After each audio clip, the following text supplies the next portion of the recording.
It's 3 o'clock on a Friday. Welcome aboard the post-game show. Not only did you make it to a Friday, my friends, we've made it to an official football Friday.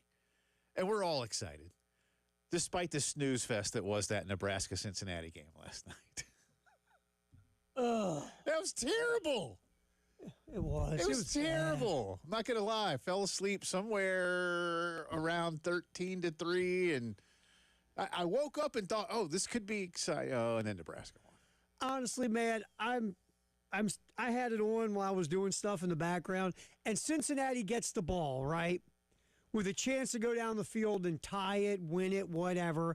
And, Nebraska struggled in one-score games here in the last God knows how many years. Yep. So I'm like, can the Huskers soil themselves again? So, Jay, I stayed awake to watch it until, of course, the Cincinnati quarterback throws the pick. Yeah, and then terrible. I mean, I don't mind going for it, but the terrible throw. Just a terrible throw. And did his receiver even know the ball was in the air? Well, the receiver didn't seem to know the ball was in the air. The ball wasn't thrown in the best spot in the world. The guy in the best position to catch it was the DB. And he did. And by the way, that was the DB who had the pass interference to play before. Yeah.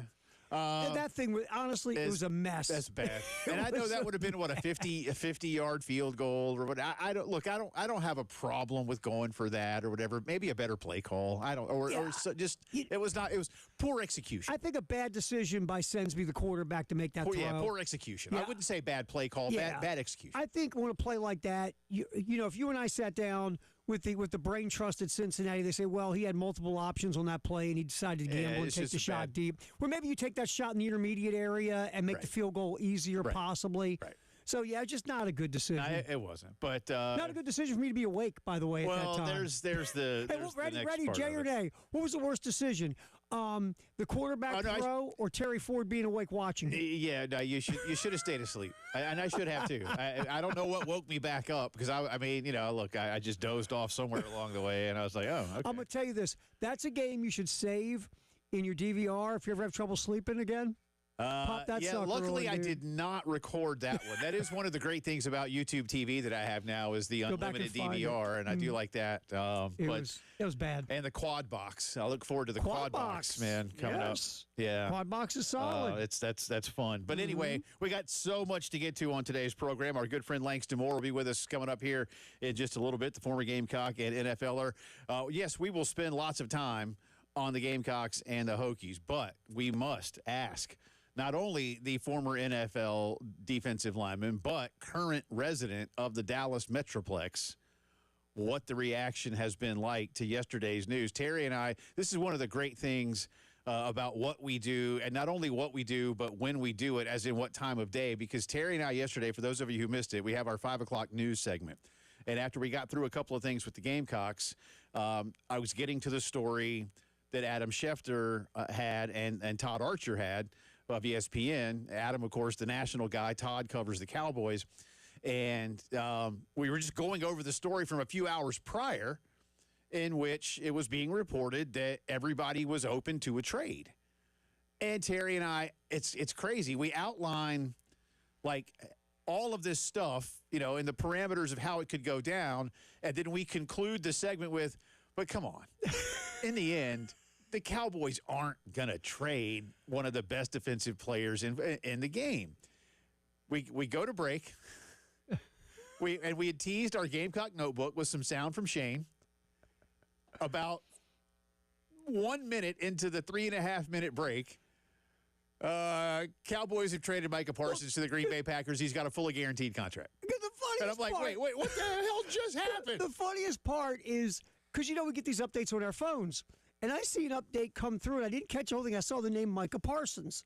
And then you look at me and you go, I just got an update about Parsons. And I said, I think we have breaking news. I think he just got, and then, yes. And I looked at it, I said, no way. I said, I'll be bleeped. Yeah. And we just started laughing. So then that was the whole next segment. But we'll, and by the way, God bless Jerry Jones.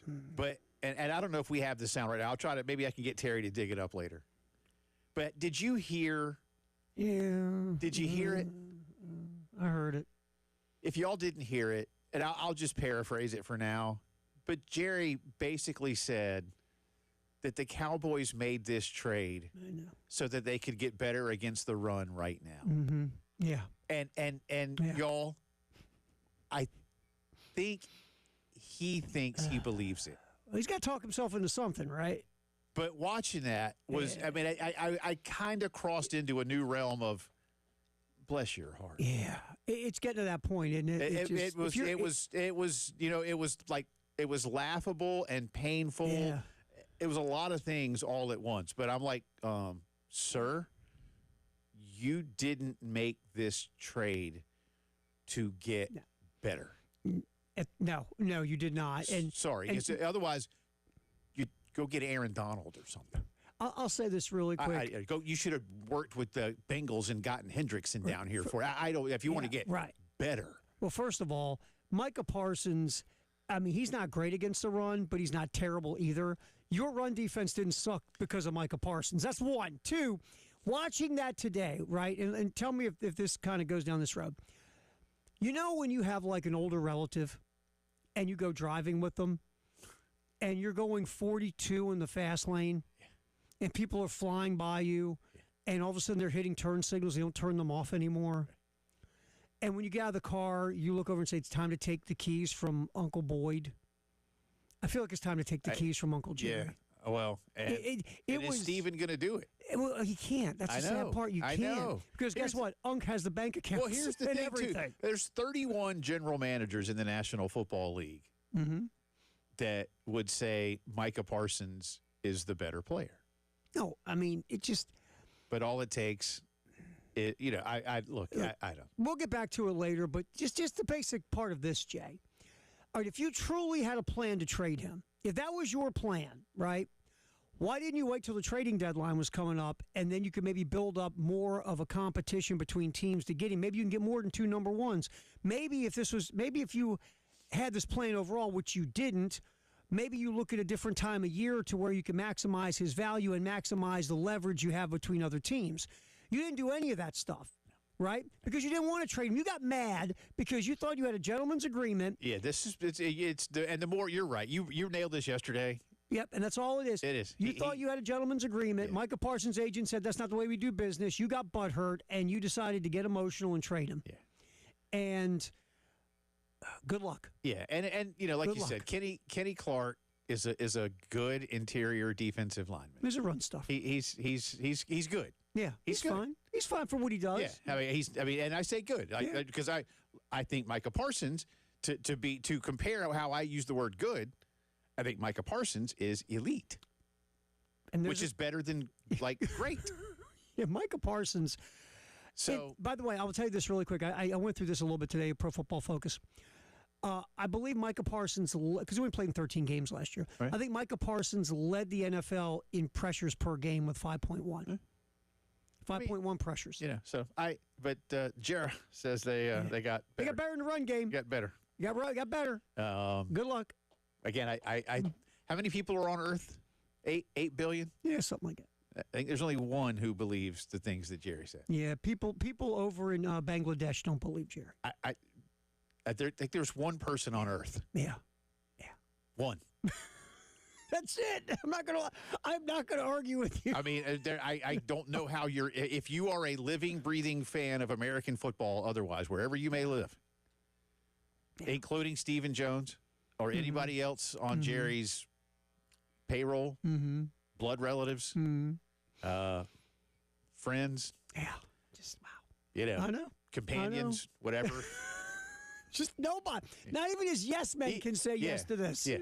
His yes men are going. They're way to go, boss. And then they're going like, oh my God, what have we done? And nobody can say anything to him.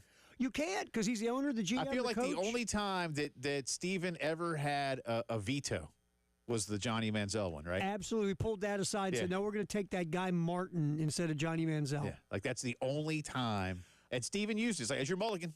That was it. That's it. Even though you were right. It doesn't matter. What a mess. Yeah. So, anyway, we'll talk to Langston about that. But lots on the Gamecocks. I do want to say real quick, this could, in fact, I think it will, based on the odds, be my last day at work. I have bought a lottery ticket, the Powerball. Did you? It's Is that over. tonight? It's over. No, I think it's tomorrow, but it's over $1 billion. Okay. But I guess I'll go buy one too. I'm virtually I wouldn't because I'm you're going to win. pretty sure I'm Am I going to wasting win. my money? Am I wasting my money? Yeah, I'm pretty sure I'm going to win. Even if I do, I'll be here on Monday for a reaction Monday. But then beyond that, all bets are off. Are you going to put in your no day notice? Yeah, I'll be that guy. I'll give you some time, but I'm pretty sure. 2:45 on Tuesday. Yeah, I'm pretty sure that I'm going to win the $1 billion Powerball. Tell me you don't do this. Tell me you don't sit back, man. If I won, here's what I'm going to buy. No.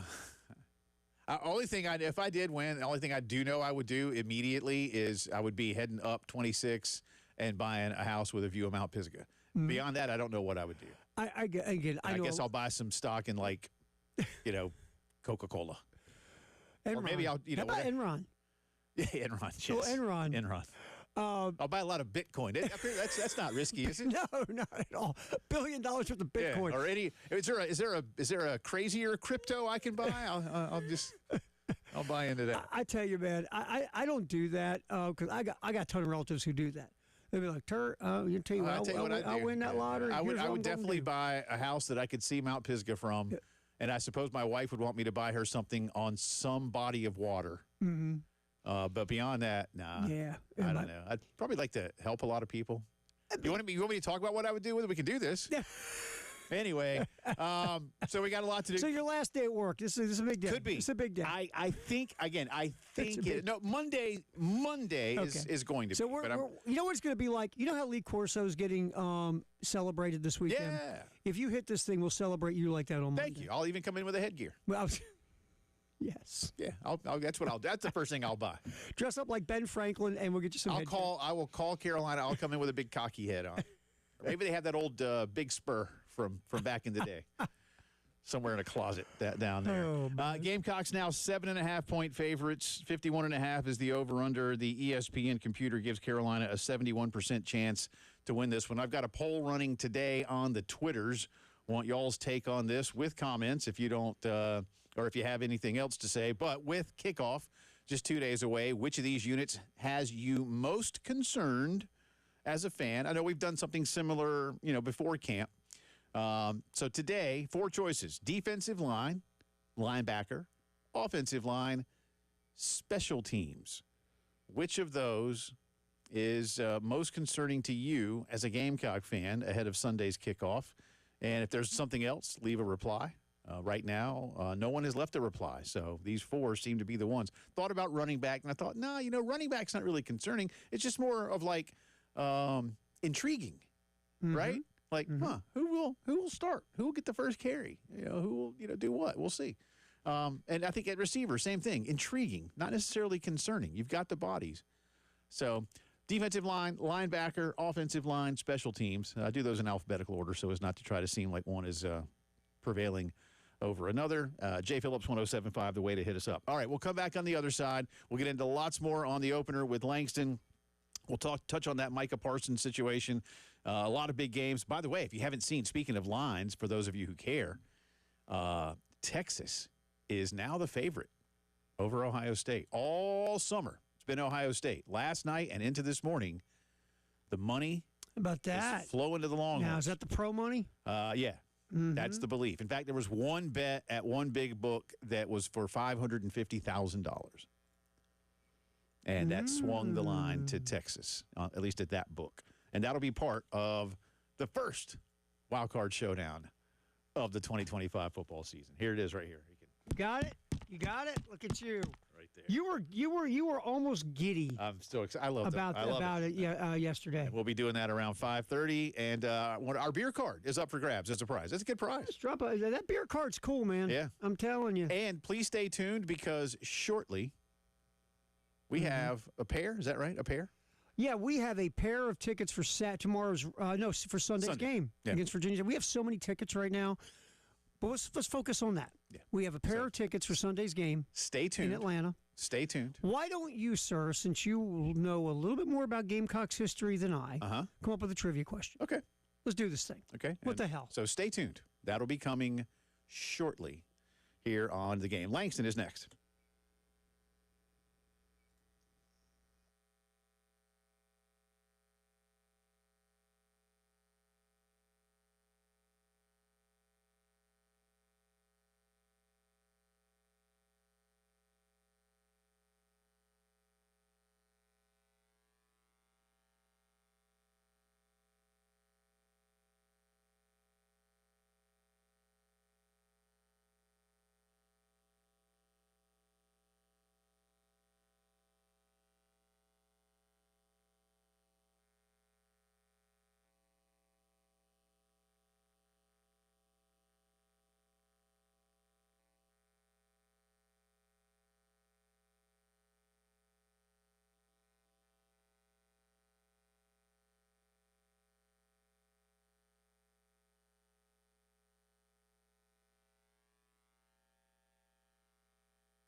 hockey shifts. I don't know if I said that one, but I do remember us doing a lot of shifting with our guys, just regardless of just the depth that we had.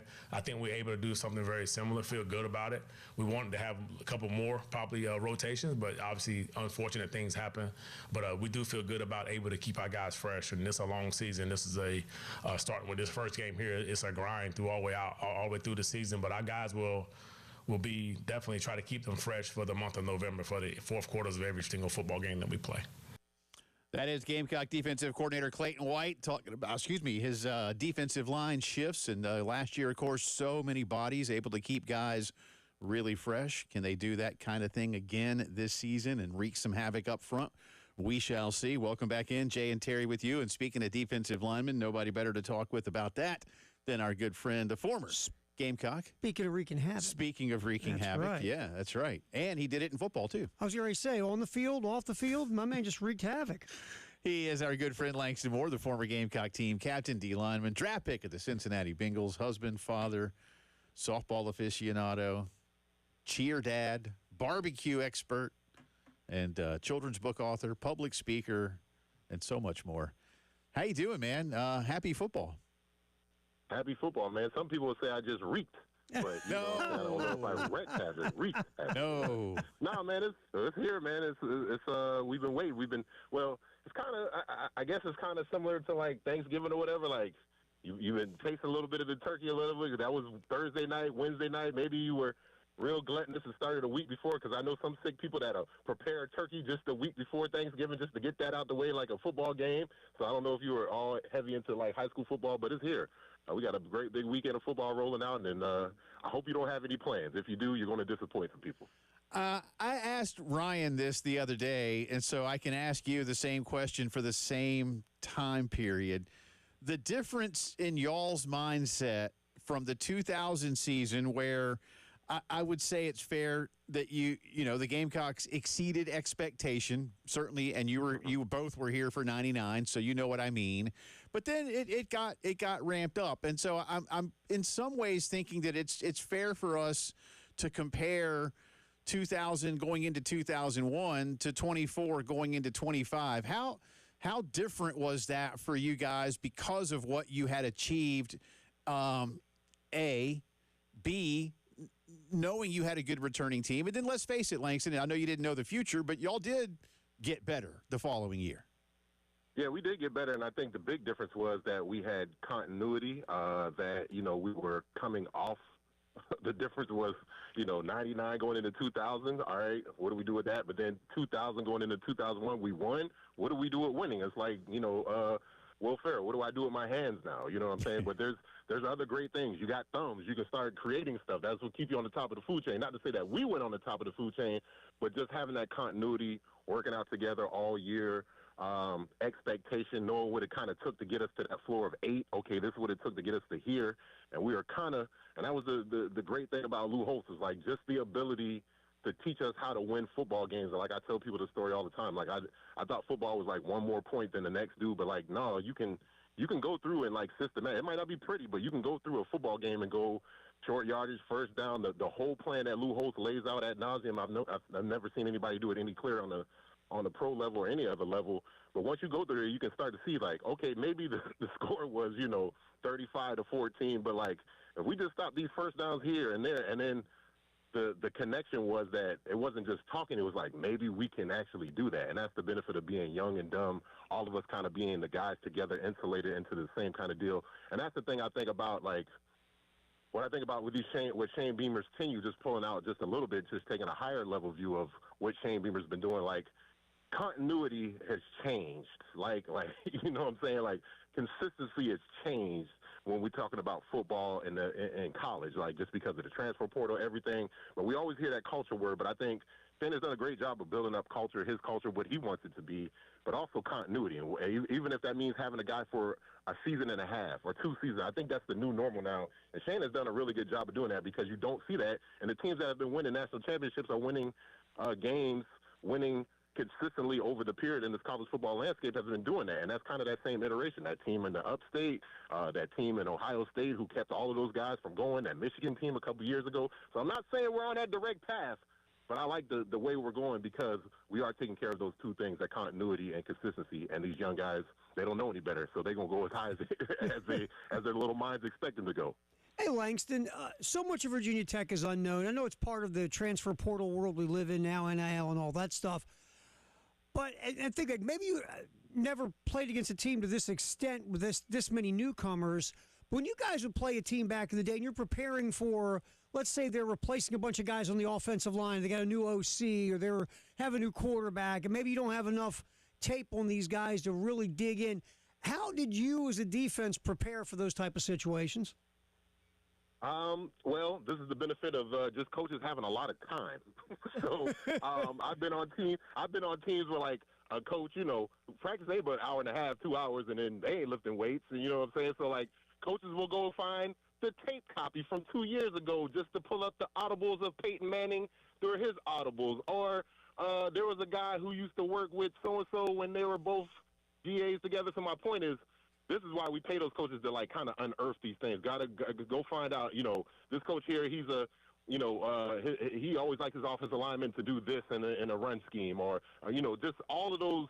It might be something that doesn't amount to anything, but it might be something that actually is the key that unlocks the door to a whole bunch of different stuff. So, again, being a student and also kind of semi being a teacher sometimes when you're trying to coach guys up, you don't want to give them all the answers to the keys for the test. So this is the thing where even if you had all the tape on the world of this offensive line guy transferring in, or he was at Marshall last year and we got 16 tapes of him at Marshall, but he's going to be a completely different player. Same way as if he was a starter at Virginia Tech as a sophomore, now he's a junior, he's a different dude.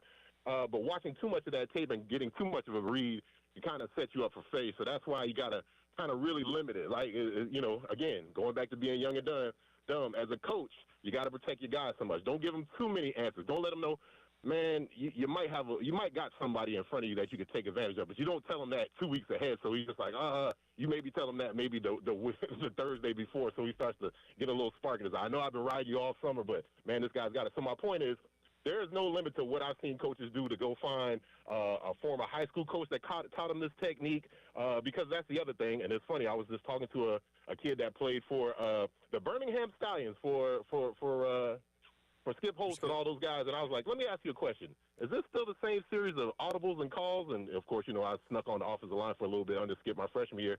Same exact calls, Jay. Same exact text, everything. Because we're all creatures of habit. It's the same way with your daddy.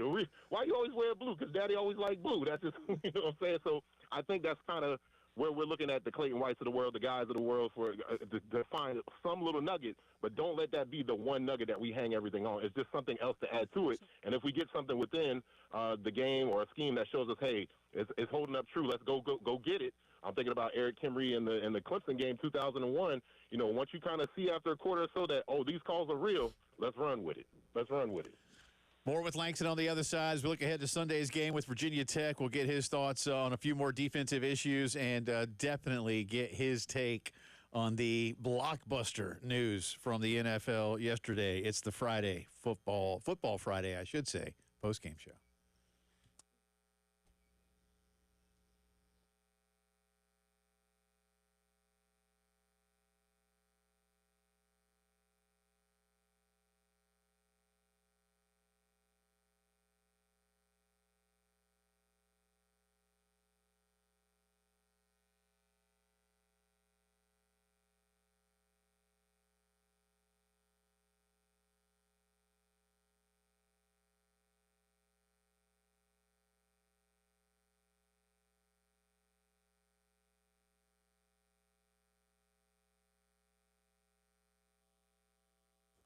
All right, football season is officially upon us. I hope you are prepared to watch all these games better than ever before. Nothing beats the live ballpark experience, but you can't do that all the time, right?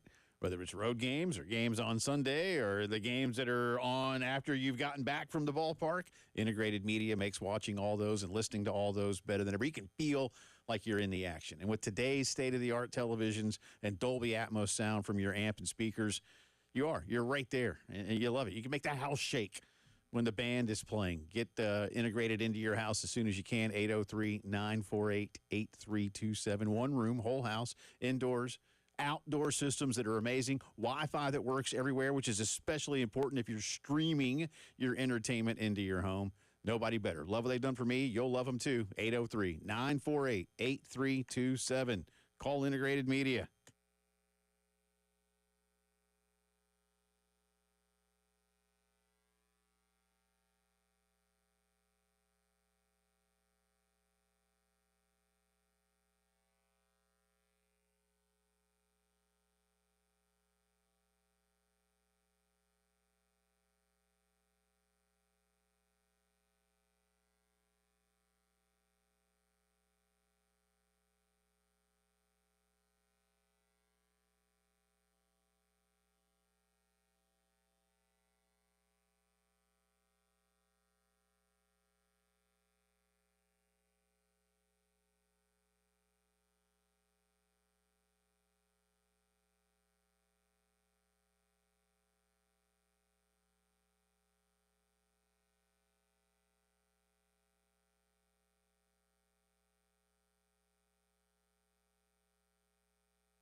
All right, welcome back in. It is Football Friday here on the postgame show, along with Terry Ford. I'm Jay Phillips, our good friend Langston Moore joining us on the guest line. Make sure you head over to athletesandartists.net for all the latest on the Just a Chicken series of books. There's 3 of them, Just a Chicken Little, Used to Was a Rooster, plus the Button Gut podcast, and how you can get Langston and our good friend Coach P, Preston Thorne, into a school speaking engagement or other public engagement near you.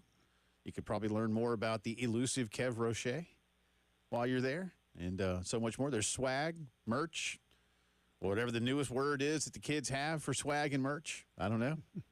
They'll come up with something. It's all there. Athletesandartists.net. Net. You and I both have college daughters. Is there something new that your daughter has used for swag or merch of late that we should know about? Because Well, see, this is why we're always canvassing the group now, because, see, I'm in the stage where it's second year college, so I know there's a plethora of new stuff she's learning. But she grown now. She don't got to talk to me, so I don't get the memos now. Last year was, Dad, I miss you. I want to come home. Now it's just like, who is this? I think she got me on like do not disturb. I'm like, yo, what's up? But no, I'm sure there's a plethora of new words out there, but I haven't had them because she's so busy being cool and being a person. I guess she can't share whatever's cool in the world. Hey, Langston, here's the one I get from my daughter. My daughter's a senior at University of Colorado. Here's the one I get now. Hey, Dad, is the tuition being handled? I'm just forwarding all my mail to you. You know what I'm saying? It's just, somehow I've become a virtual assistant, right? Somehow I've become a virtual assistant, and it's like, you didn't see this email come through? I'm like, it's not my email inbox, but I guess so. I guess I'll go through and look through it, but disregard. We'll take care of it. Yeah, just do what I do. Go, I don't know. Sure. All right, what's my favorite thing to say, Terry? As far as you know. As far as you know. Yeah. I like that one. Yeah. I like that one. Yeah. As far as you know, and as far as I know. Yeah, I think I might add to that. I like that. That's what I like to say. It helps.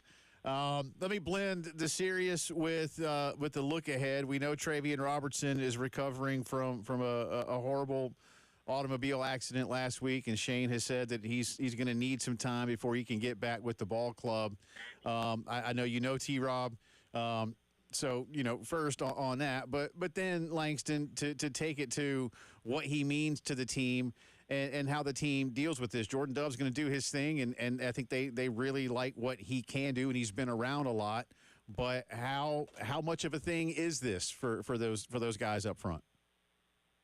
For the guys up front, and also I think it is a thing for the guys up front, but particularly for like the team, because just like in families, just like in certain organizations, like there's certain, and it's not always necessarily the same, because like sometimes it's the strength coaches. Sometimes certain people are like tone setters. There's certain guys that I think of like certain Texas football D-line coaches that have maybe been secretly recorded on buses, after they maybe didn't even lose a game to Texas A&M, but it was just really close, and somebody let everybody know on the team, like, regardless if I coach you or not, this is not, and I think Travian is one of those guys for us. And so, obviously knowing his lineage, where he came from, who he studied under, I think all of that is important, besides being a great technical coach, motivator, all those different things. I think just for specifically our specific need of area defensive line, having to turn over and get the mindset right for that, I think it's going to be a big deal because, again, not having your dude there is really something I think that's, especially for a lot of young guys who haven't started a full 6. Like you might have, started in high school and different things, but, that's kind of like what coaches are there. They're kind of there to buoy the water, the chaos when stuff is going on during game day. So I think not only for the defensive line, it's going to be, a period of adjustment, but also for the team, because who's going to be the person that steps in and fills that role? Not to say that Travian was, headbutting lockers and coming through there, ripping his shirt off and doing all this crazy stuff, but there is a presence, and we saw it as it was played out, and specifically because I know he kind of shares duties with him and Sterling, with our boy out there at defensive end with Dylan Stewart as well. So all of this together, we'll see. Good, bad, who knows? We'll see. That's my favorite Zen story because, again, this week it might be something that's to our advantage. Nobody knows what's going on, and next week it might be something to our detriment. But for the things that are in front of us right now, I think it's something that we got to take care of. But, without it without having put any of this stuff on tape, meaning like, position switch outs and nickel packages and different things, because again, that's first game jitters. That stuff is gonna be there regardless. I think, having this one game sample size and kind of protecting and doing some certain things will kind of mitigate. Ask me this question again next week after right. this whole game's been played out and all those different things. But I definitely do think we'll miss Travian being on the sidelines. Before we get you out of here in a couple of minutes, I got to turn your attention to what happened yesterday afternoon and around 5:15 when we all learned that Micah Parsons had been traded to the Packers, 4-year deal, 120 guaranteed, 188 total. Now we hear, 2 first-round picks that Dallas gets, Kenny Walker. We know Jerry has said we did this so we could get better now. which I think, as I told Terry earlier, I think one person on planet Earth believes that, and even he, I'm not really sure, believes it, but he had to say it. But all of your expertise, NFL days, living in Dallas, what process it for us? As a player on the Dallas Cowboys, there's relief, but there's also probably a shot in the stomach like, this is over. This is over. Like, the main thing that we needed to talk about this season was, like, getting, securing one of the best players in the NFL, but on our team. Let's get that taken care of. We finally got these offensive pieces. Jerry kind of seems like he wanted to follow the similar prototype of the Dallas Cowboys of the 90s. You got a defensive end that's stellar, like a Charles Haley. You got a quarterback, similar to Troy Aikman. You got a wide receiver. We kind of don't have that running back, but he's not really sold on that. So my point is he went down the path, but now he's not going all the way with it. Because, again, you don't do all that, especially Micah Parsons is, we talked about Charles Haley and some of these different guys and on the Cowboys. Micah Parsons is heads and tails far above that, and he's got a whole bunch of years on this, meaning that he has a whole bunch of years in front of him. So to go ahead and give up this, give it up to somebody in the NFC, which, again, is beyond, not only the NFC team, but, like, the team that has bounced you out of here, the team that you got Jordan Love, before he got into his full-on mode, that was his coming-out party against the Cowboys. Like, what are we thinking of, Jerry? So this feels to me like a desperate move, obviously. I know he wanted to save face, and the guy who makes the money, who signs the checks at the end kind of can, contort the story and all those different things. But, at the end of the day, man, that paint color on that house is ugly, man. What you did, the adjustments, what you did, it's ugly, man. I think you might need to start all over again. And so it's just really interesting. This team got a lot older. Kenny, the defensive tackle coming in, he's almost 30 years old. Okay, you got the 2 first-round draft picks. They're never going to be picking in the top 10, top 15 for the next 2 years anyway. Nope. So what is this really all about? Is this really all about cultivating and getting all these picks together so we can try to make a run at Arch Manning, maybe? Which means you really have to be really terrible as a team this year to collectively put them 2 late first-round picks, almost second-round picks together. The whole point, Jay, and I think you just touched on it, nobody believes it, and at some point, I'm just waiting for the HBO real second series, second-up follow-up to Industry, to all the other family dramas. The Jerry Jones one and how this all gets unseated is probably the biggest thing, more exciting than actually winning Super Bowls, and I think that's the stance they've all been taking because, why do we need to win? We're at a $12 billion valuation, and we don't got to do nothing but give away our best assets. That's right. Hey, real quick, we could do Cowboy stuff for an hour. Real quick, give me Sunday. What's going to go down Sunday? Give me your Nostradamus. Sunday, Gamecocks. Yep. Terry. Us by a lot, them by a little. Come on. I think I hate, first series, I've gotten sucked up into, like, not being excited as a player. I'm like a coach and a parent now. Like, are you going to remember to set your alarm? Are you going to bring your helmet? So these are the things I kind of worry about. But I think once the game gets going, our team, South Carolina, will eventually kind of get some stuff going. Of course, want to protect Lenoris and see what kind of semblance of the running game. But the biggest things for me, stopping the run. Can we get some stops on third downs? Because, again, a lot of the things, you hope for on offense, you probably don't really see those things until week 2, week 3. Anything you get before that, you take it. But defensively, you hope the defense is firing on all cylinders. So, again, stopping these guys on the run on third down, making sure we hold that rushing yardage down to that nice little average. I think Elijah put it at like 3.3. That's still a little bit high for my defensive tackle taste. But if we can keep it around like 2.9 on average, I think we'll be rolling and heading to a nice little roll there. Nice. And again, it's just week 2. That's right. Mm-hmm. Well, hey, once again, happy football season to you. Best to the family. Keep Dallas in check as this meltdown continues. We'll see what happens. I'm trying between Nico and Jerry. It's just really interesting. It's the only difference between Nico Harrison, the Dallas Mavs GM, and Jerry Jones is the guy who actually makes the decisions and signs the check had to sit there in front of the microphone. Right. Absolutely, brother. The Allison family is like, man, you go over there and handle that, Nico. That's why we pay you $25 million. Appreciate you, man. Have a great weekend, dude. We'll see you soon. Yeah, you boss. See you, man. Yes, sir. Thank you. That's our good friend Langston Moore. Remove the chains to follow on Twitter, athletesанdartists.net. Y'all check it out. Terry opens the vault on the other side.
All right.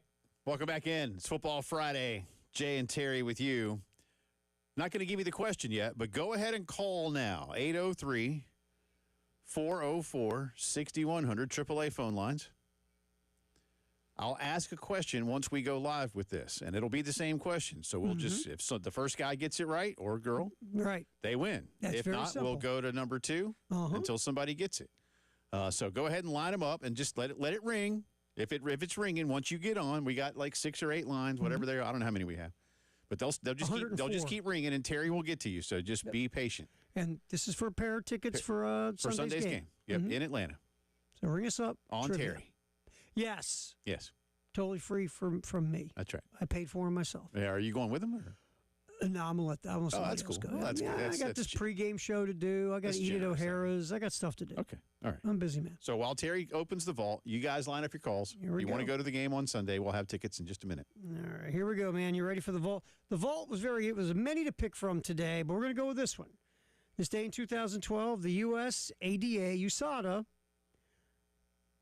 claims to have stripped Lance Armstrong of his 7 Tour de France championships. Lance Armstrong goes down as one of the greatest stories to turn into maybe the worst story in like the history of sports. Yeah. Because not only did he like massively cheat, but remember the worst part is he lied, and not only did he lie, but he like sued people.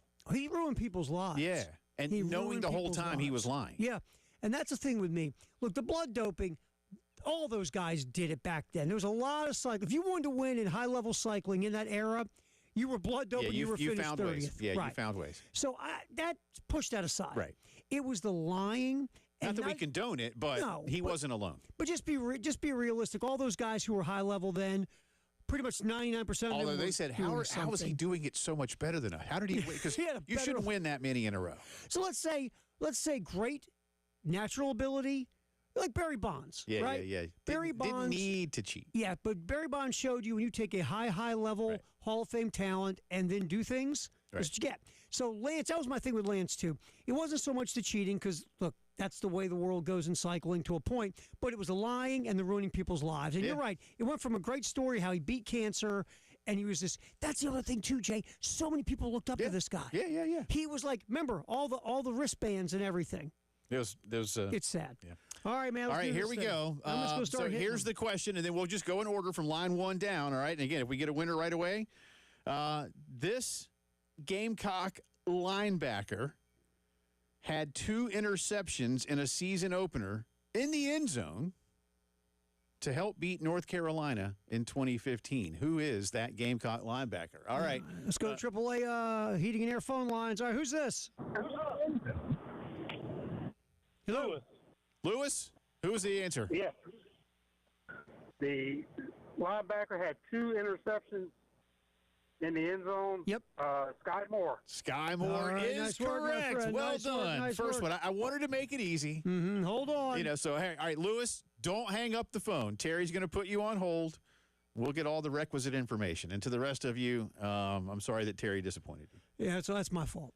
I feel terrible what I did. Now, I wanted to, I if wanted I to make had a it pair easy. of tickets for everybody on the phone Oh, it'd be line, great. I'd give them all tickets. It'd be great. I do have Jay's credit card number, so if you still do need tickets, we'll give that out. Good, yes, call in for that. It'll be a harder trivia question. But again, it won't matter soon because, as I mentioned earlier at the top of the show, I'm going to win the $1 billion Powerball tomorrow. So none of that matters. Yeah, and again, I'll be here on what Monday is probably my last show. You know what we'll do? Because you talk about doing good things for people. Yeah. Then what you do is you get a credit card or a debit card and specifically put amount of money of that billion on it for people to use to get tickets Okay, for fans. I'll do that. That's the kind of giver you can I be. got no problem with that. There you go. I think now if it's $1 billion, usually the cash amount is like half that, right? And then I got to pay taxes, which is probably like 30%. Yeah, you're still pulling. So I'm what? still in the high 300s, Yeah, mid 300s. Yeah, probably straight cash. Yeah, something like that. Straight cash, homie. Okay, that's not bad. Could you live off that? You think for the rest of your life? I mean, You sure you want to quit your job? It's only $350 million, dude. I don't know. I'll let you know. Yeah, I'll call you on Tuesday because I will be here no matter what. I will not leave you hanging for a reaction. I appreciate you. I appreciate you for that. All right, Lewis, You're a great congratulations. human It was being. indeed Sky Moore, 2 interceptions in the end zone. That game was 10 years ago, man. Man, how about that? Yeah, so something similar. Let's hope. Carolina pulls out a victory in Atlanta, I think. If you get 2 interceptions in the end zone, I'll say you're going to win the football Those game. are backbreakers, man. Brad Crawford will join us next hour with more of his thoughts on the Gamecocks and the Hokies. He's got something interesting you're going to want to hear. I don't even know what it is. That's coming up in about 20 minutes. Keep it here. It's the postgame show.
Sunday? Or? Yeah, I mean, just kind of like,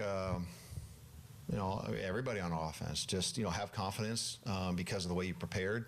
Don't get too high, don't get too low, and communicate. You and the center are going to be the only two that touch the ball in every play. So you have to communicate, with the offensive line. You got to communicate with the in the huddle, out of the huddle.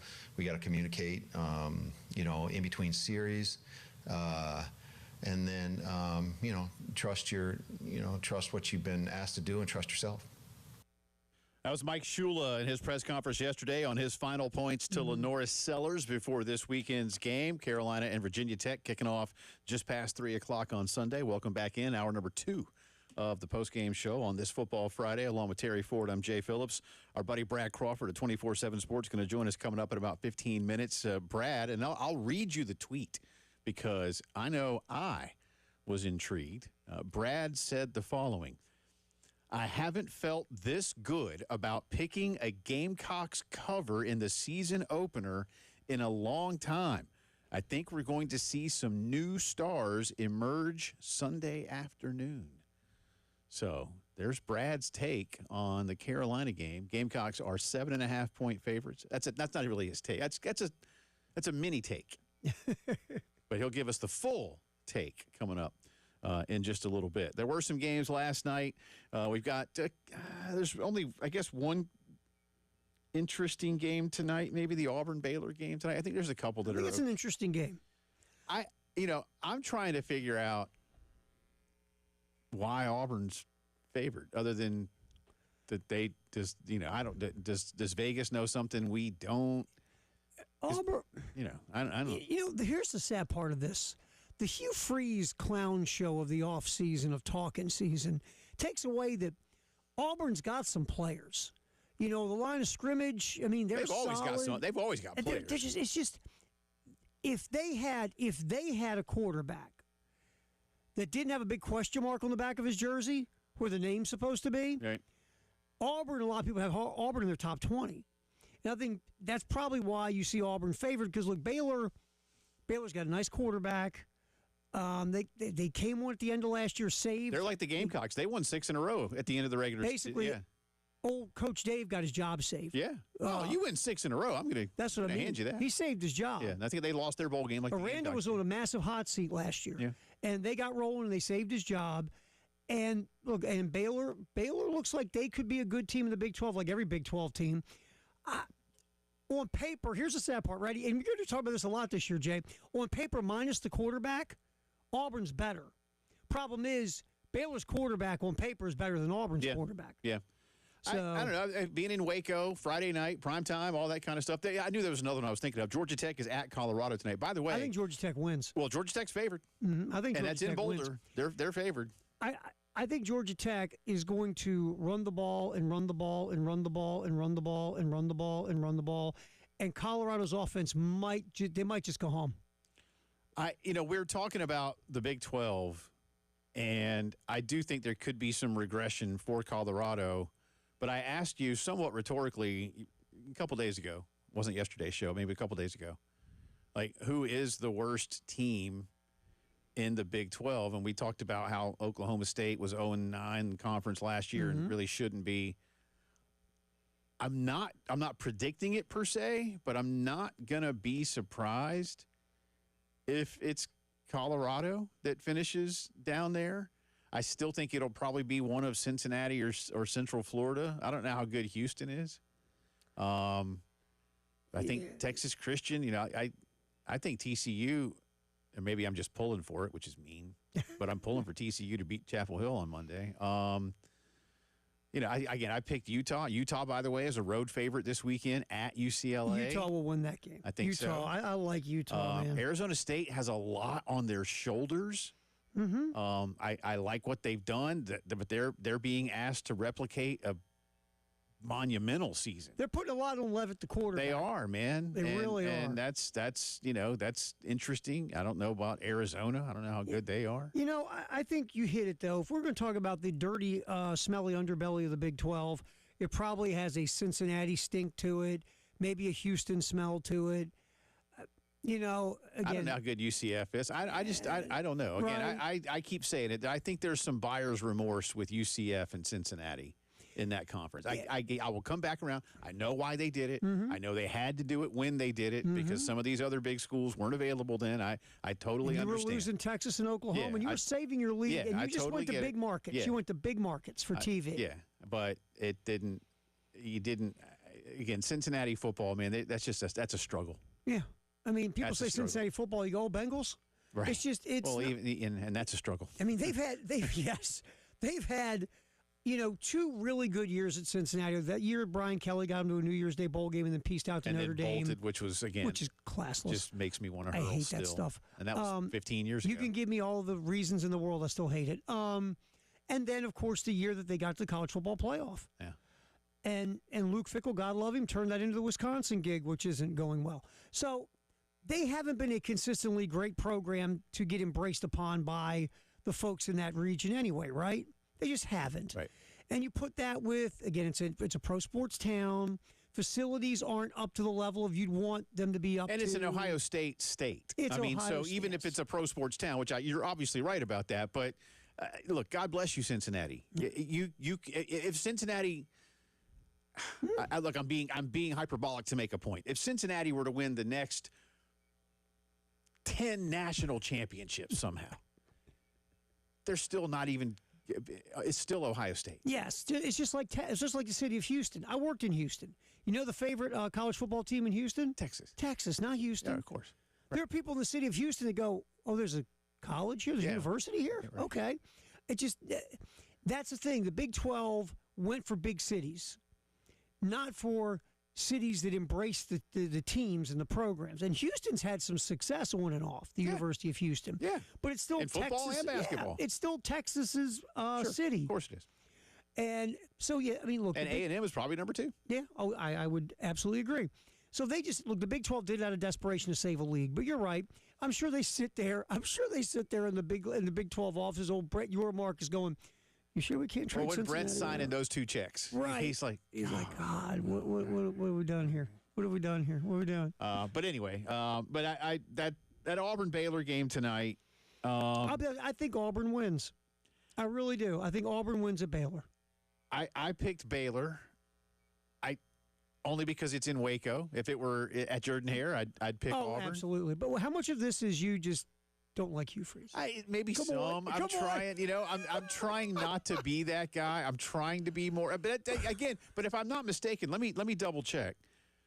Not that I put tons of faith in this, but if I'm not mistaken, yeah, the computer. Now again, it's tight, Terry. The computer, the ESPN computer, 52% Baylor. Yeah. So That's a tight game for a home team, 10,000 man. simulations, Baylor won 5,200 of them.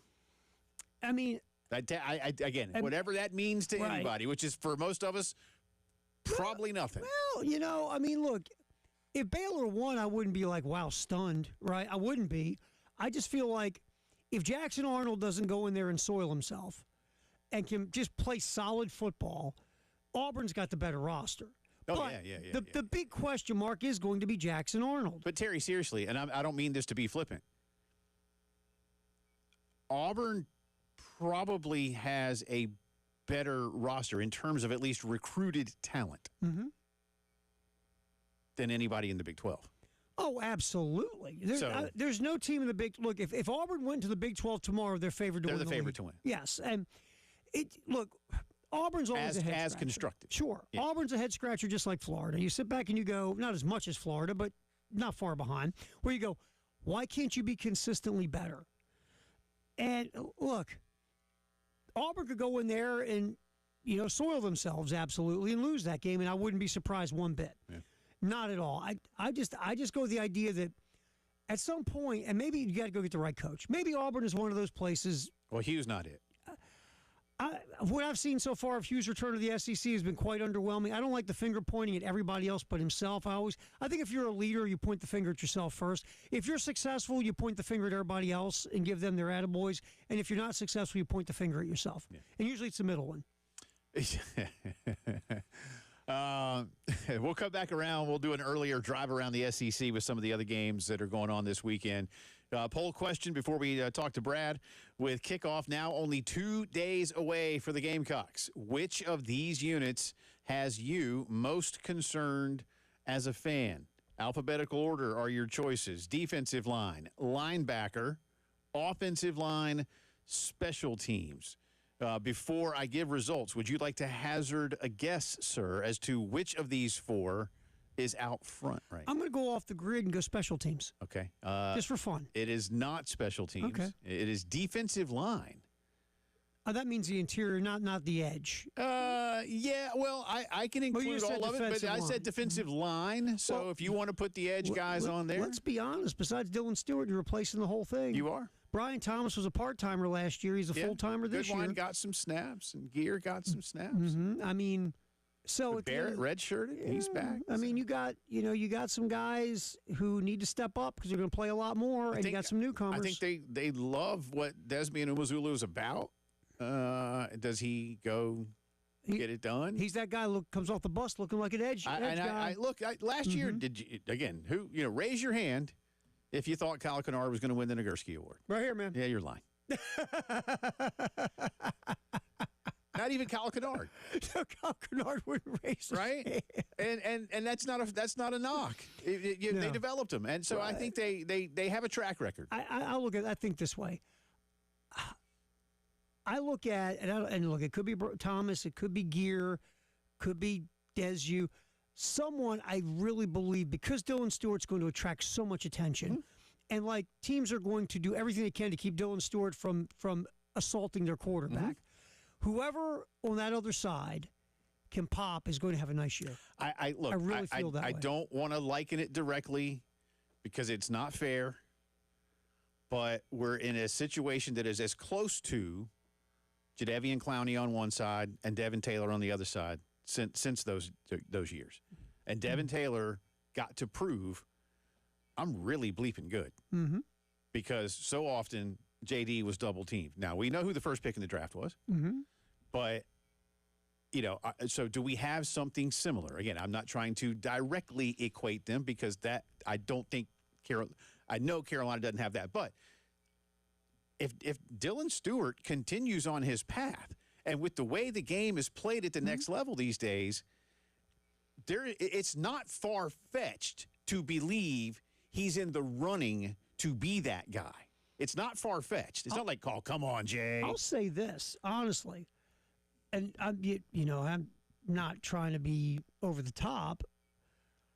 If he could have left South Carolina to go in the NFL draft, he would have been, at worst, a top 20 pick in the first round. Yeah. After his freshman year. Last year. Yeah. After his freshman year. Well, hell, I forget who the GM of the Jets was after JD's first year. It's like, we didn't take him. Yeah, we take him out of high school. Yeah.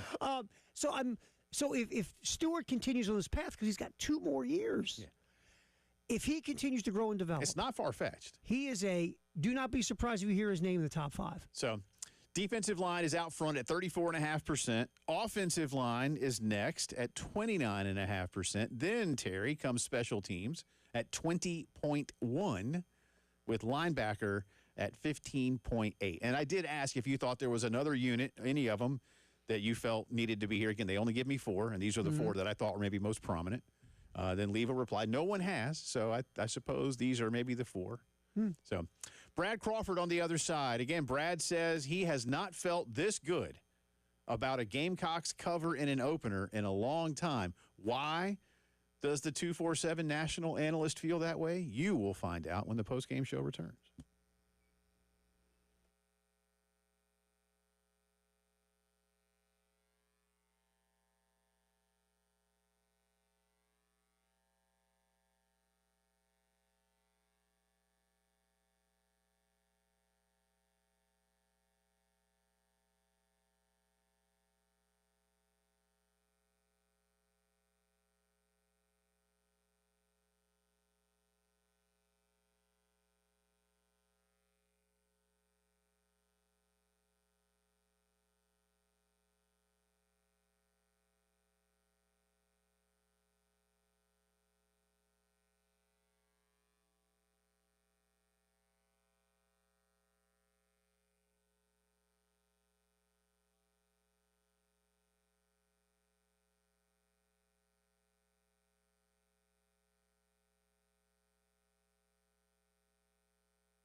And we're back on this Football Friday. Welcome in. It's Jay and Terry with you.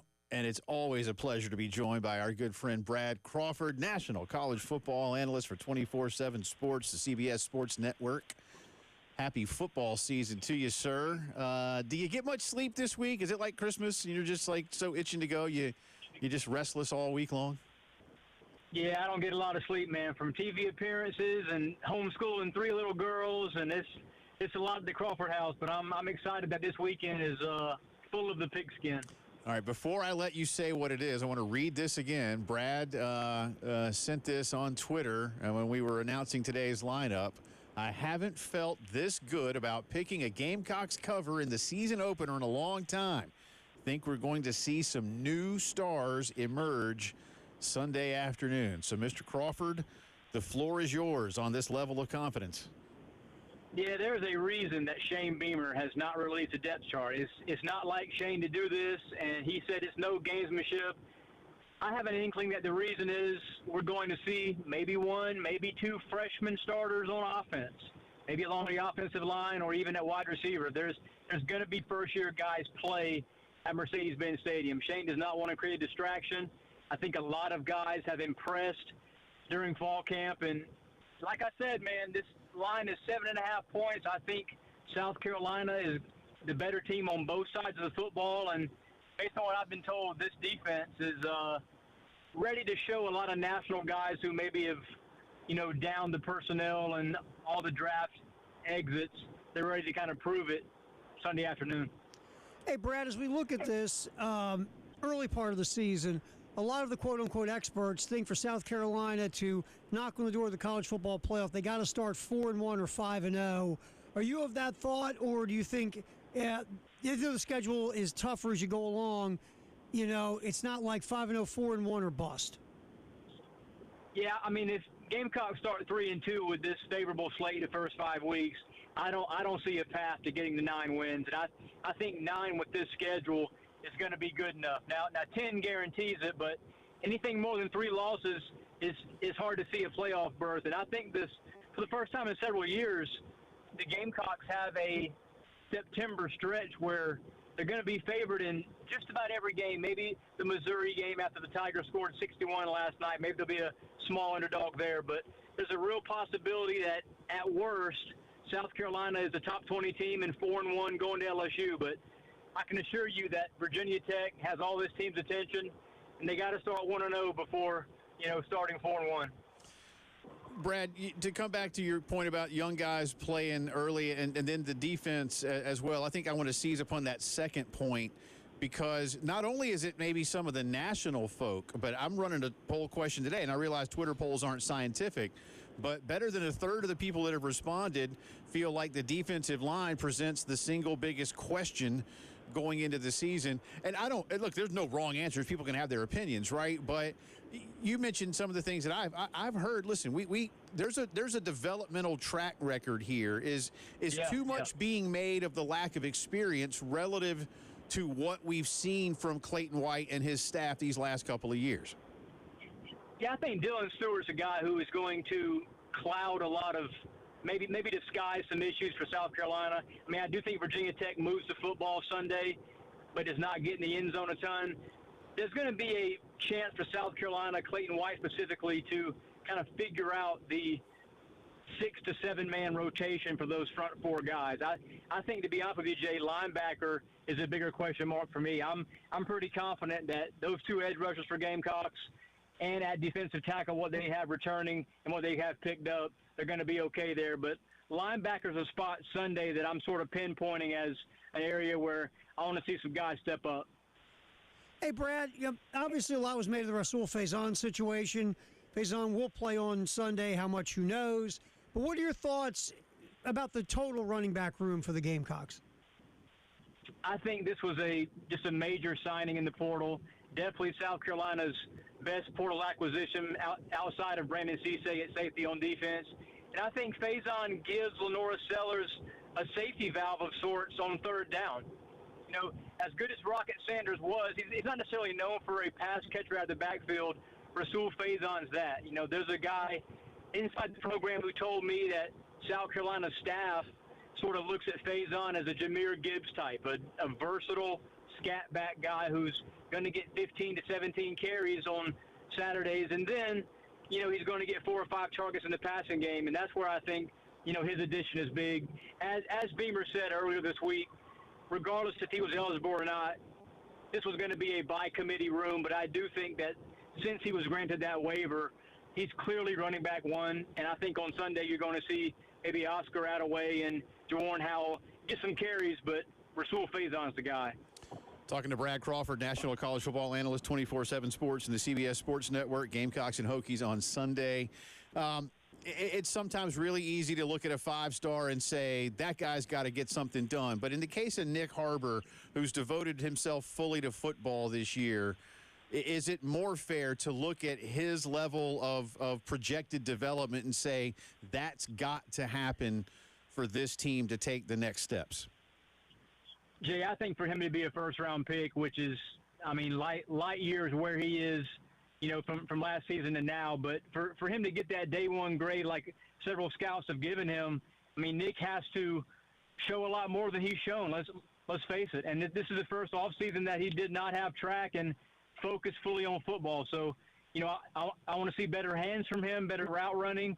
And I think we're going to see Lenoris take more shots downfield. Mike Shula's offense, we saw in 2015 with the Panthers, the tight end was the leading target, but there were several wide receivers who had that 700-800-yard seasons. And I think if Nick Harbor can have a 65 catch or so season, this is going to be huge for the offense. I don't see him right now as wide receiver one. Maybe that changes Sunday. But I think Mazio Bennett's the guy that I think will have the breakout season among the wideouts. Before I get you out of here, we got 3 top 10 games this weekend. Clemson is hosting LSU, Ohio State hosting Texas, Miami hosting Notre Dame. 3 of those teams are going to win and feel great. 3 of them are going to lose. Which team can't afford the loss more than the others of those 3 games? I think it's LSU, because even though the schedule has plenty of opportunities to play well, this is a game for LSU on Saturday night that if they beat Clemson and Clemson goes on to win the ACC, it is a huge feather in the cap for Brian Kelly, and it probably excuses a loss or 2 in November that LSU might get. If LSU beats Clemson, the Tigers do not have to make it to Atlanta to get to the playoff, because the selection committee is going to look so favorably on that game. But, the line has surged now from 3.5 to 4.5 points. It continues to grow. That's a bad sign for the Bayou Bengals. And were you surprised that the Texas line has shifted after being Buckeyes in front all summer, and here we are today, Texas minus 1.5? Yeah, I thought I was smart, getting on Texas early and getting points, and now it seems like everybody's on the Longhorns. That kind of gives me pause, but Ohio State has so many personnel, differences in the front 7. I just think the Longhorns are going to go in there and hit them right in the mouth. Is this as much about Julian Sayin as anything else, just a brand-new quarterback? Even if they both have new quarterbacks, is Texas just better otherwise? Yeah, 3 offensive line, new starters for Ohio State, and I think Texas has 2 first-team All-Americans probably on defense with Colin Simmons and Anthony Hill. So, if Julian Sayin gets rocked early on that first possession, he's going to be seeing, Hill and Colin Simmons off the edge. So it's vital for Ohio State to protect their quarterback and just, feed the beast, Jeremiah Smith. Yeah. Hey, great stuff as always. What you covering this weekend? Where are you going to be? You got a bunch of stops? I will be in Chapel Hill Monday night for Bill Belichick's debut. Okay. And I do have credentials for Sunday's game in Atlanta. Do not know if I'm making the drive yet from Fayetteville. Well, if you got to go from Atlanta to Chapel Hill, but that yeah. And by the way, I didn't even know Bill Belichick was coaching in Chapel Hill. Wow, so Bill that's Belichick, new. who knew? I'm glad we Brad didn't hear broke about that news. here. Yeah. So, hey, appreciate that you, should man. be a fun environment. Yeah, man, good to hear from you. It'll be good. We'll Thanks, holler at you Brad. during the season Appreciate for sure. you, man. Again, y'all check out Brad all the time, B. Crawford 247, and his work at 24/7 Sports, and again, CBS Sports Network. Thank you, buddy. Appreciate you. All right, lots more to do here. We'll take an early drive around the SEC because we got the Wild Card Showdown next hour. And we've got NASCAR tickets, man. They're in tomorrow. state tomorrow and Yeah. Sunday, We right? got- so All we right. got Well, some for Terry will tell you tomorrow. about that. By the way, while we are certainly football heavy, you do want to stay tuned for the drive around the SEC because there is an interesting baseball nugget in there that just came down the line. You're listening to the postgame show.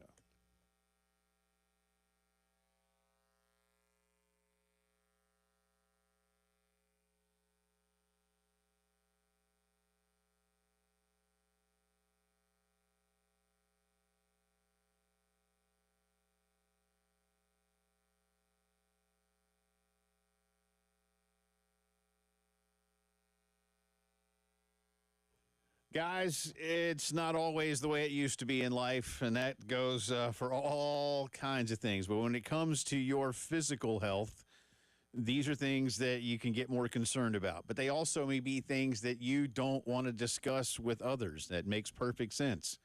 But at Dr. Dan Balknight's men's clinic, you can talk about these things with those folks and make sure that you get back to feeling the way you want to. Listen, there's a whole host of things that could be going on in your life that just aren't working the way you used to. You'll get a one-on-one consultation with Dan and his team. They'll talk with you about how things are going in life, what is and isn't working the way you want it to, and then prescribe a plan that's just right for you.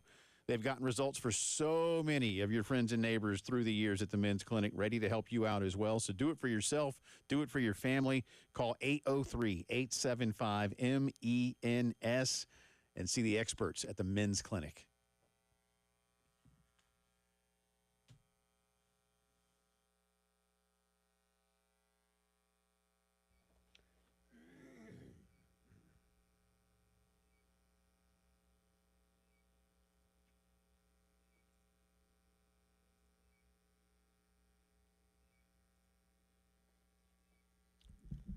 Check on the traffic in the Midlands. We got accidents on your Friday afternoon. Forest Drive at I-77. Garner's Ferry also near I-77. Highway 60 at Columbiana Drive. North Lake Drive at Columbia Avenue. Old Orangeburg Road at Platte Springs Road. Two Notch Road at South Lake Drive as well. And, of course, we have our construction that we always suffer through on the ride home.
All right, welcome in. We're going to take an early drive around the SEC for you here. We won't get into every game because some of the games that are scheduled this weekend are games I just as soon not see on schedules, but that's a topic for another day.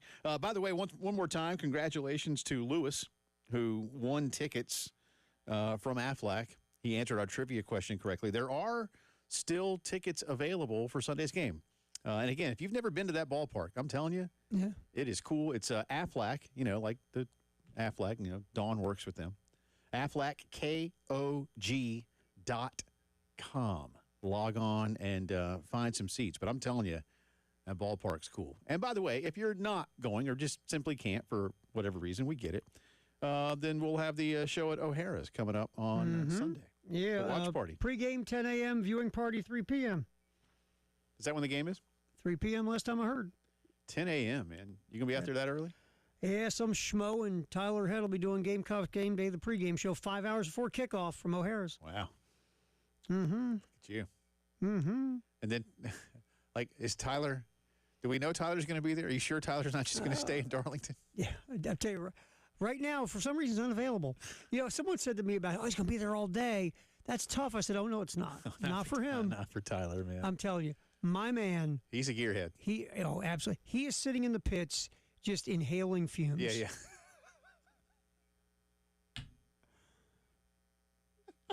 My man loves it. He loves it. Breathing it in, baby. Yes. Do you see him rubbing grease on himself? Good. Comes home to the wife. I'm glad just the way, because, this is, it's just totally his element. I'm telling you, he loves himself some NASCAR and some wrestling. Yeah.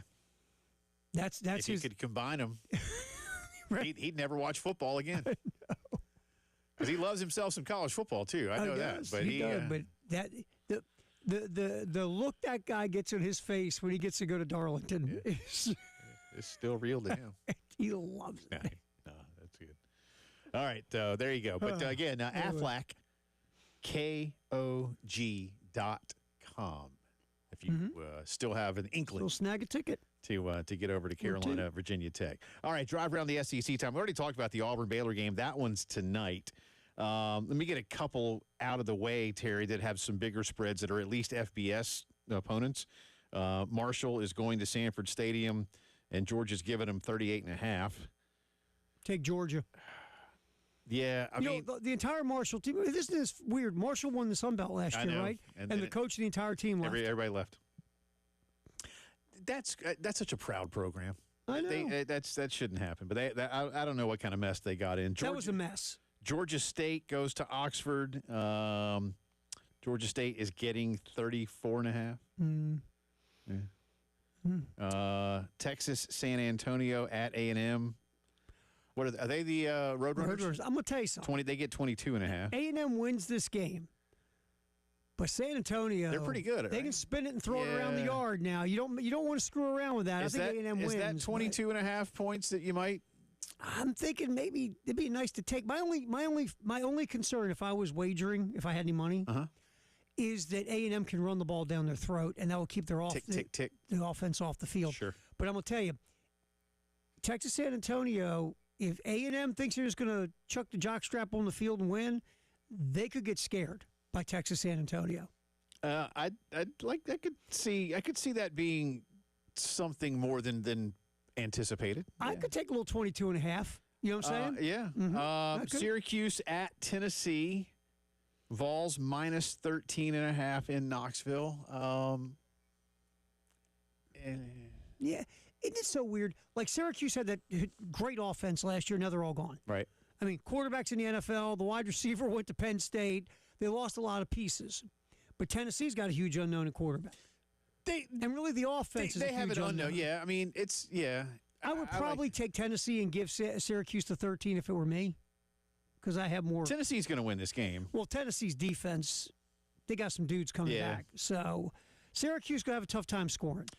The two that are most interesting otherwise, again, I think I picked Baylor to win. You picked Auburn to win, so we've gotten that one. But Mississippi State is going to Hattiesburg. Southern Miss is terrible. Yes. Mississippi State is terrible. But Mississippi State is at least SEC roster terrible. Yes. But I'm not. I don't know why I'm going because now the Marshall guy went to Southern Miss, right? I'm doing shoulder shruggy guy. If you're watching on YouTube, or if you're not watching on YouTube, you can see me. I'm not going to be surprised if Mississippi State loses that football game. No, look. Jeff Lebby has a huge undertaking. I'm not predicting it, No, I'm just saying. but I'm not going to be surprised. There's a huge undertaking what's going on for Mississippi State. And with Southern Miss, everything's so new, you don't know what you're getting, right? Because they were god-awful last year. So you're thinking they'll be god-awful again this year. New coach, you got to rebuild it. They were 1-11, and State was 2-10. In the world we live in, though, you bring in 700 transfer portal guys and it all gels together, all of a sudden you're shocking the world like Indiana. Who knows? I would take Mississippi State if somebody forced me to pick the game. But I wouldn't be stunned if Southern Miss all of a sudden would go, wow, didn't see that coming. Interesting. Wouldn't surprise me. It's just not going to surprise me. And then Alabama going to Florida State. FSU is getting 14.5 points. I have every reason to believe that Alabama wins this game. I don't know that it's bigger for one over another. FSU just needs a way back, and this is probably not the best way to start that. But does Bama not only need to win, but do style points have to go on the board right away? I mean, it's an opener. I don't think it's going to be as hot as we might have first believed down in Tallahassee, which, man, whatever you want to make of that. Yeah, I know Alabama's got a couple of injuries to key players, but they are so deep and so talented. And nobody knows what Florida State is, not even Florida State. I feel like if Alabama doesn't skull kick these cats all over Tallahassee, if Alabama wins a 10-point game, you don't make too much of one game, but don't you kind of scratch your head a little bit and go, what the bleep was that? I feel like Castellanos, the Tommy Castellanos, the FSU transfer quarterback from BC. Who got benched at BC? That guy? Yeah. I don't know. Look, I get that you want to fire your guys up in the summer. But I think he went a little too far with it. Yep. And he's like, they don't have Nick Saban to bail him out. And I'm like, bro, Nick Saban never bailed him out. No. Okay? Yeah. Tua did one time. Yeah. But you know why Tua did? Because he could get on the field and play. He was a 5-star. And he could play. Right. The coach doesn't play. I get it. I don't poke the bear. I'm never a believer in poking the bear. You know what, Terry? If they were playing Auburn and he had said they don't have Cam to bail him out, I'll give you That's that. a different one, yeah. But you're playing a better team, and you've named a coach, and it's just like I get what you're trying to do, son. But and I'll give you the other one. If you're coming off that 13-1 year. Yeah, sure. Then you might want to, But again, if the bear you were poking was like this version of Auburn, and you said that, okay, poke that bear. Yeah, that's a sleepy old bear who's already full. He's got like 30 salmon in him. That's true. He's fine. He's burping and napping. He's good. He's been eating some berries for dessert after all the fish. He's fine. But this Bama team, they're like on the stream. The salmon are getting ready to swim up. And they had a bad day fishing yesterday. And now they're looking like, oh, you salmon, you're in my mouth this time. Get in my belly. And the thing with Castellanos, too, it's like, bro, you're not that good. I mean, you got benched at BC last year. And you've never really shown anybody you have any consistency to be able to be a high-level quarterback. So maybe you should sneak in there real quiet, too. I mean, could this – I don't know why, but I've just got this feeling about this game. Yeah, I think Alabama beats the hell out of them myself. I think this has like 45-10 written all over it. Yeah, I agree. And look, this is going to be very interesting because Kalen DeBoer in year 2, everywhere he's been, that's when the improvement really happens. I'm telling you, I think it is going to be a curb stomping. That's what I think. That's how I look at that. I just think Alabama is. Can I be honest? I'm Kalen DeBoer. I'm letting the dogs eat. Yeah. You know what I'm saying? Yeah. No, go put some style points on the board. Yep. This is who we are. This is who we are. All right, that's the drive around the SEC. I didn't get to the other story. I didn't mean to bury the lead.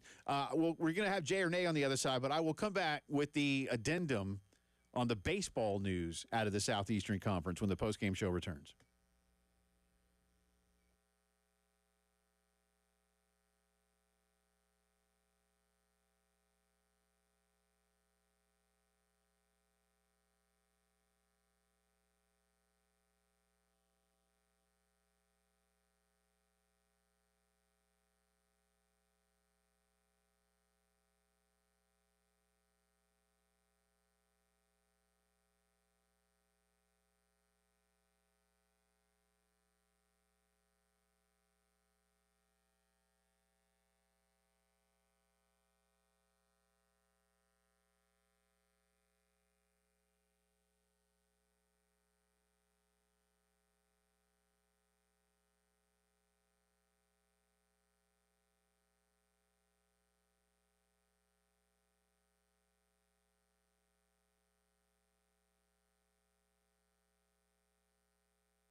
11 minutes in front of 5 o'clock here on this Friday afternoon, a football Friday. Jay and Terry with you. Top of the hour headlines coming your way. More from Shane Beamer then and in our Gamecock notebook.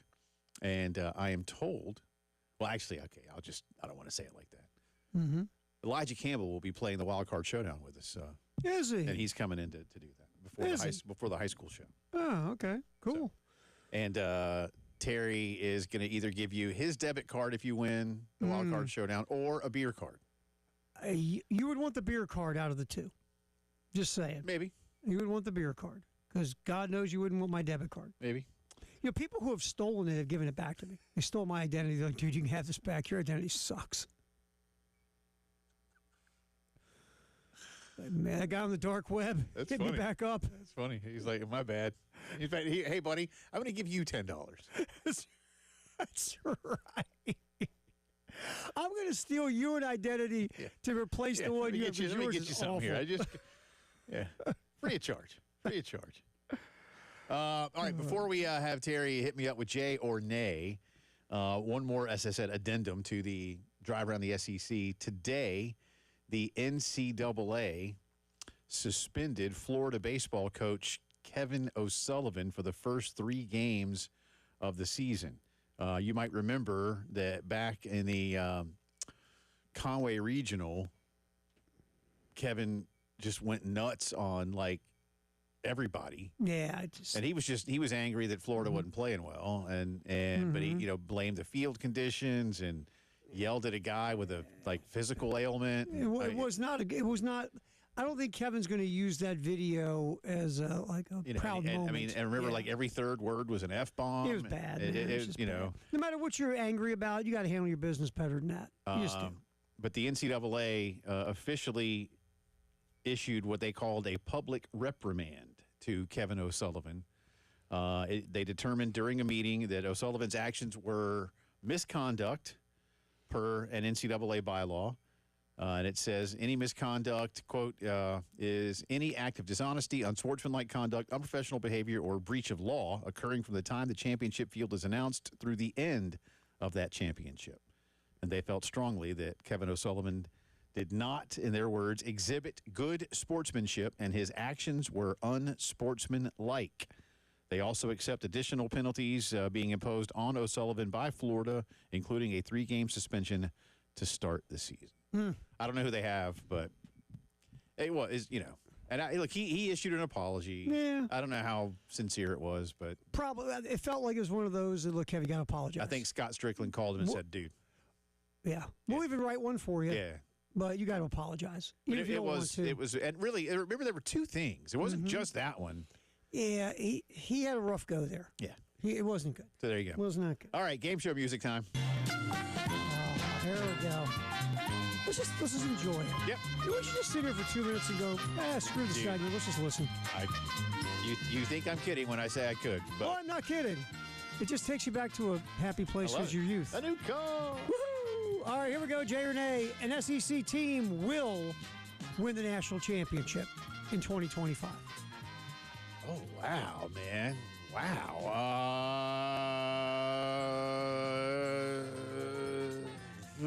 All right, so Penn State, Ohio State, Clemson, Georgia, Texas, LSU, Alabama. Jay, look at you go. Dylan Stewart will register a sack on Sunday versus Virginia Tech. A freshman wide receiver will catch a touchdown pass on Sunday. Ooh, that's a good one, man. If you had just said catch a pass, I'd be like Jay all day long. A touchdown pass is a different animal, isn't it? Mm-hmm. I want to say Jay, but I'm going to say nay. I just feel like the odds are not with me on that one. But that doesn't count against me if I said Jay. No, sure, what the hell, Jay? Oh, go crazy. Let's do it. Be a wild man. Yeah. Live a little. Yeah, sure. All right. Donovan Murph. Let's just even go there. Why not? All right. Will our boy Nico at UCLA throw for over 250 against Utah this weekend? Ooh, Utah can defend, man. Nay. Nay. Yeah, I don't I'll think give him like I'm two. going I'll give him nay, like too. 225, 230. All right. And Utah's going to win that game. will Illinois be this year's Indiana in the Big Ten? Maybe not make the college football playoff, but sniff the college football playoff. Easy schedule, a lot of returning players. They won 9 games last year. Every reason to believe they can do it again. But are they this year's Indiana? Nay. Indiana was 11-1, even if they had some high school teams. Yeah, they beat a couple of those rec league They flag did. football squads. Got in playoff though. I am pulling for Old Dominion like you can't believe. I don't know why Indiana has become my enemy. You know what's sad? I like Coach Sig until all this. I just Yeah. and I like Ben Portnoy, Well, but he went to Indiana. oh, that's right. That's right. that's Lost it for a second. Hour 3 coming up.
All right, we got traffic stopped I-26 eastbound between Broad River Road, exits 101 and 107B.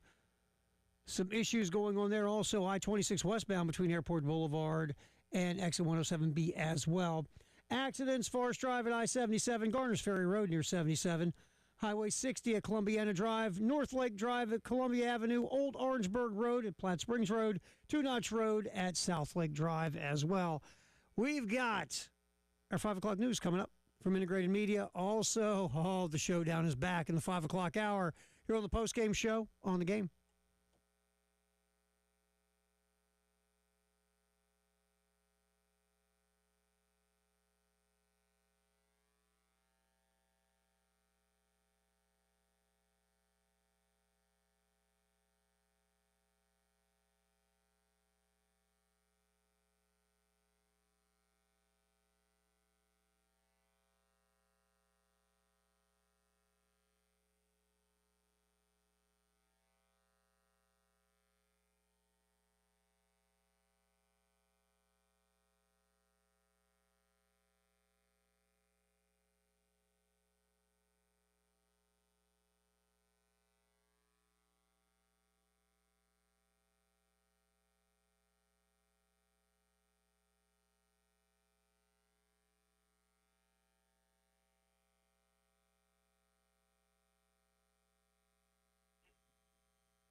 It is 5 o'clock news time.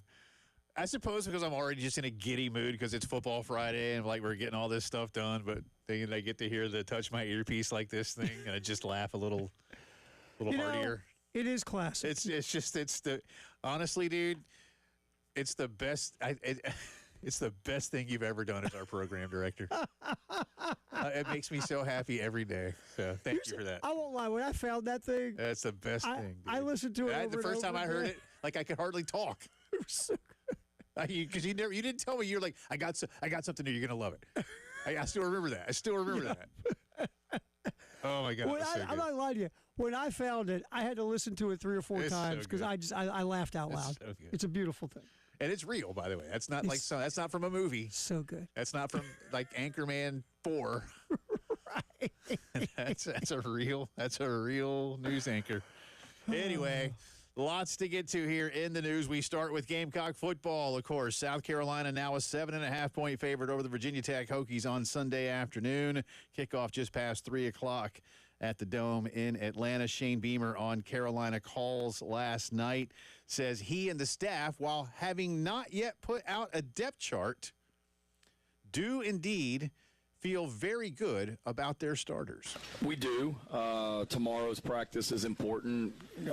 We compete all the time in our program, and there's some decisions that we still have to make in regards to some positions, really primarily special teams too, that tomorrow's practice will go a long way towards that as well. But no, the 11 that go out there on offense, the 11 that go out there on defense, feel good about it. But at the same time too, that's very much based on, that's why sometimes I just think I think the word I used was unnecessary overreactions. And I understand that, depth chart's important and people don't see us practice and they want to know where guys are lined up. But so much of who our starters are going to be is based on what personnel grouping we have in the game on the first play of the game. And it could be one of, it might be one receiver out there. It might be 3 receivers out there. And depending on which of the 7 or 8 receivers or 9 receivers that we're taking to Atlanta, it really could be any of them based on what we have called. So it's a lot of decisions still to be made. And tomorrow's practice is critical, but do feel good about who we're putting out there to start the game, regardless of what personnel package we're in.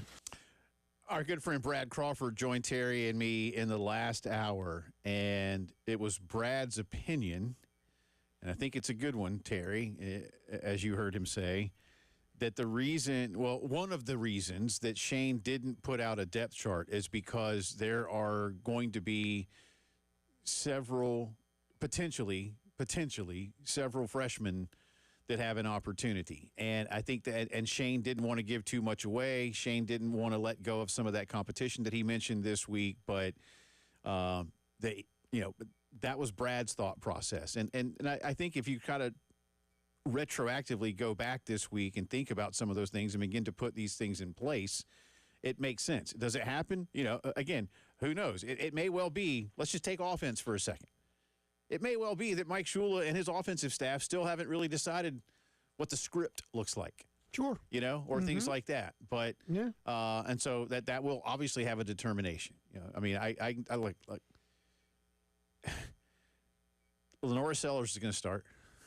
I think. And Yeah. Again, Josiah Thompson's going to start. I think Boaz Stanley's going to start. Yeah. And I think Casey Henry's going to start. That's about it. Yeah. That's all we got. I suppose we'll see one of Bennett or Harbor.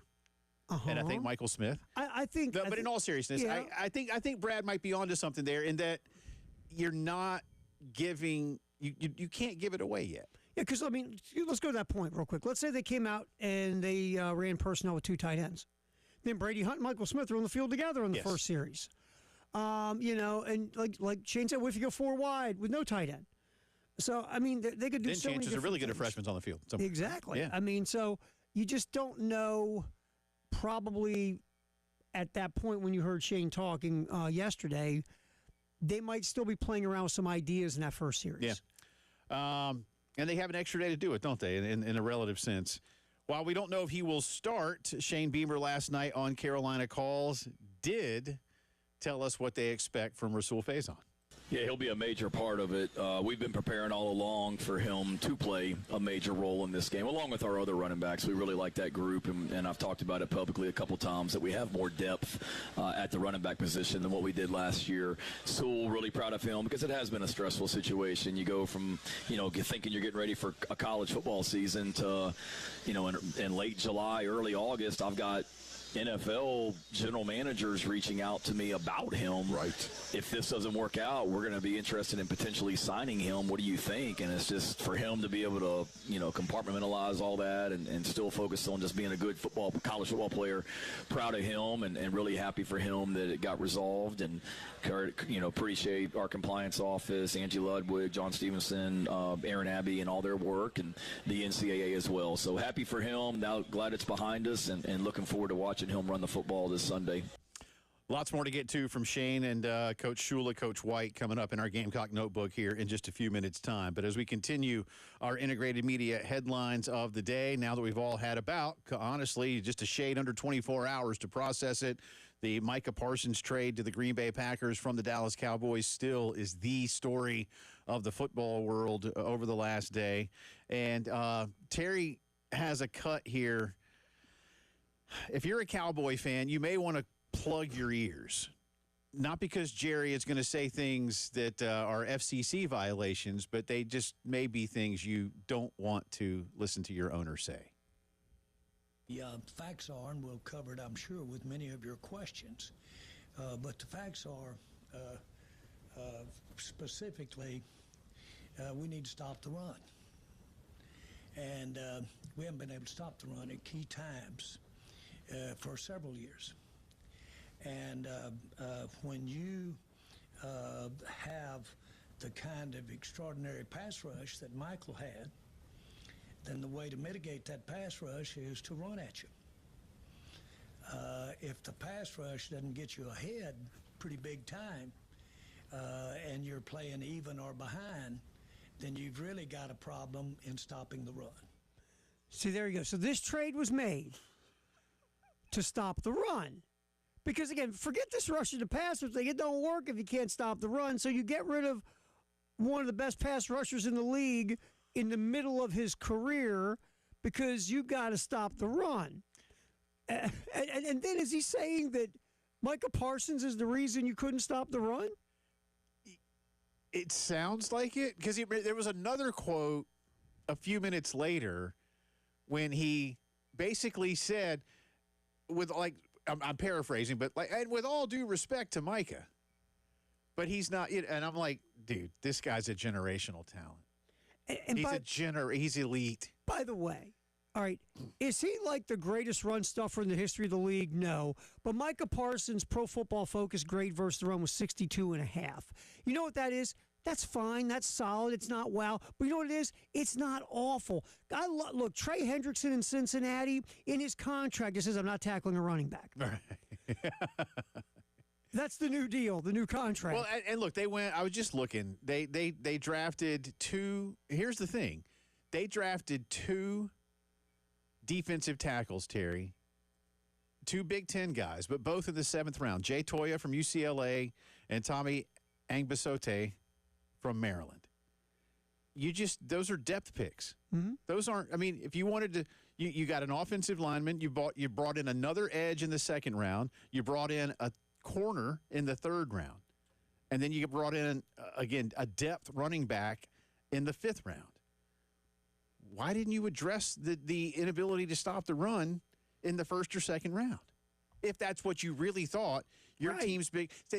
Look, I hate to say it this way. Mm-hmm. He's lying. He's lying to himself as much as he's lying to his fans and to his team. It's not. He is taking this personally. That's what it was. Because remember this. They did this dance with CeeDee Lamb. They did this dance with Dak. He's done this dance before. But this one got personal. And I really believe this, and I said this yesterday. Jara thought he had a deal in the room with Micah Parsons, man-to-man. And then Micah Parsons was like, meet my agent. And so Jara thought he had a handshake man-to-man deal, And the agent came in and said, I handle this, Micah doesn't. And I really think that made this personal. And then, look, whatever Parsons sitting on a table, Parsons, picking flowers, whatever Parsons was doing during camp. All of this went back to Jerry thought he had a man-to-man deal. But let me ask you a question. Let me flip this around. How many deals has Jerry Jones done that were worth a lot of money that he just did on a handshake without somebody signing paperwork from a lawyer? Certainly in his business deal. I mean, did he just? Yeah, that's my point. Right. Again, who was the old owner of the Cowboys? Tex Schramm or whatever. Clint Musterson was the guy that. Yeah, okay, he was the owner. Okay, yeah, Schramm was the president. Yeah. So anyway, do you think Jared just did a handshake deal and said, "Okay, man, okay, we're good"? Imagine the lawyer got involved. You think? A little bit. So I mean, Jerry just took this personal, and that's why he traded Parsons because he's done this with other guys, but this one got personal. He got like my kid would say, he got in his feels. Yeah. And low key. If you know, you know. By the way, I got a text from my kid. Yeah, Dad, low key, good week American, low key. So I really think this was personal to Jerry, and now Jerry's trying to put lipstick on a pig. And Jerry, this is not the way this is done. Yeah. Even if you wanted to trade this dude, you went with no leverage. You couldn't build suitors. He's the only person who thinks he did the right absolutely. thing. I mean, the I've never seen for as controversial, I could use other words, as he has been. Mm-hmm. I've never seen the reaction against him like I've seen in the last 24 hours. I mean, if you can find someone who covers the sport, there is not one person saying, "Oh no, I get it." Yeah, it's just look. If we tried, okay, let's play the game for a minute. Let's hang out with Jerry for a minute. First of all, the stop and the run's asinine ridiculous. Let's go to the real thing. Right, yeah. Again, you could have addressed that in the draft. Right. Let's go to the real thing. If you think Micah Parsons is a bad locker room guy and a bad culture guy, and you're going to get addition by subtraction, moving him off your football team because he's a me guy, he does podcasts, he's all over social media. You want that element off your team. You just came up with that today? Right. I mean, all of a sudden, like something hits you. I'll be gosh darn. He does podcasts and he's all over that social media stuff. He's on that face Twitter. I mean, what are we doing? Jerry doesn't know what a podcast is. Oh, God, no. And so all of a sudden. I like the Merv Griffin show. Truth or consequences. I just think that love them Cartwrights. I'm like, come on, Jer. Just why didn't you get up and just tell the people, look, nobody screws with the Jerry. This was personal, and I traded his butt because I'm the owner and I can do it. I tell you, I like Mike Douglas. That was that's a good talk show. No, what was the one? I love me some David Susskind. Tom Snyder. Yeah. That's about the extent of what Jerry knows for talking to other people about stuff. Anyway, well, again, geez. Cowboy fans, I feel for you, man. All my wife did last night was she just rolled her eyes a couple of times. She's like, "Well, we do have 2 first-round picks, right?" And I was like, "Oh, yeah, that is something." Low first-rounders. Yes, I said, yeah. So I told her, I was like, "But the Packers they were already." Like, again, I think, and I'm not alone, I think the Packers are going to win the North. I think the Packers have a solid opportunity to get to the NFC Championship game, and now they just got better. And I'll say this gives Micah Parsons the opportunity to show the world that it was the Dallas culture that made Micah Parsons who he was in Dallas with all this podcasting and social media and all this ridiculousness. Because now he's in a culture about winning. Well, he played at Penn State. Now he's playing Green Bay. Right. I mean, the 2 of the most remote places to play big-time football you can find. Did we hear from him at Penn State? Nope. I didn't know he could talk till he got to Dallas.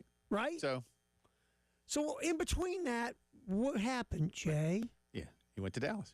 I'm telling you, that culture is poison, dude. Well, just telling you. That's Jarrah's culture. So, again, Steven, tell your daddy it's time to hang him up. That's feel bad watching Steven sit next to him at these dog and pony shows. Oh, boy. That's the integrated media headlines of the day. Gamecock Notebook. More from Coach Beamer ahead of the opener on Sunday. Coming up.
Friday afternoon check on the traffic. We have traffic stopped. I-26 eastbound and westbound. We'll start with eastbound between Lake Murray Boulevard, exit 102, and St. Andrews Road, exit 106. Westbound on I-26, Augusta Road, exit 111, and St. Andrews Road at exit 106. Also accidents, I-20 westbound Monticello Road, I-77 northbound Garners Ferry Road. Ridgeway, Bonnie Blink Road between Belfield. Checking the traffic on your ride home on a Friday. Lanes are blocked east and westbound on I-26. Eastbound between Lake Murray Boulevard, exit 102, and St. Andrews Road, exit 106. Westbound on I-26 between Augusta Road, exit 111, and St. Andrews Road, exit 106 as well. I-20 westbound, there is an accident after Monticello Road, exit 68. 77 westbound before Garners Ferry Road on exit 9.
Good afternoon. Hope you guys are doing great.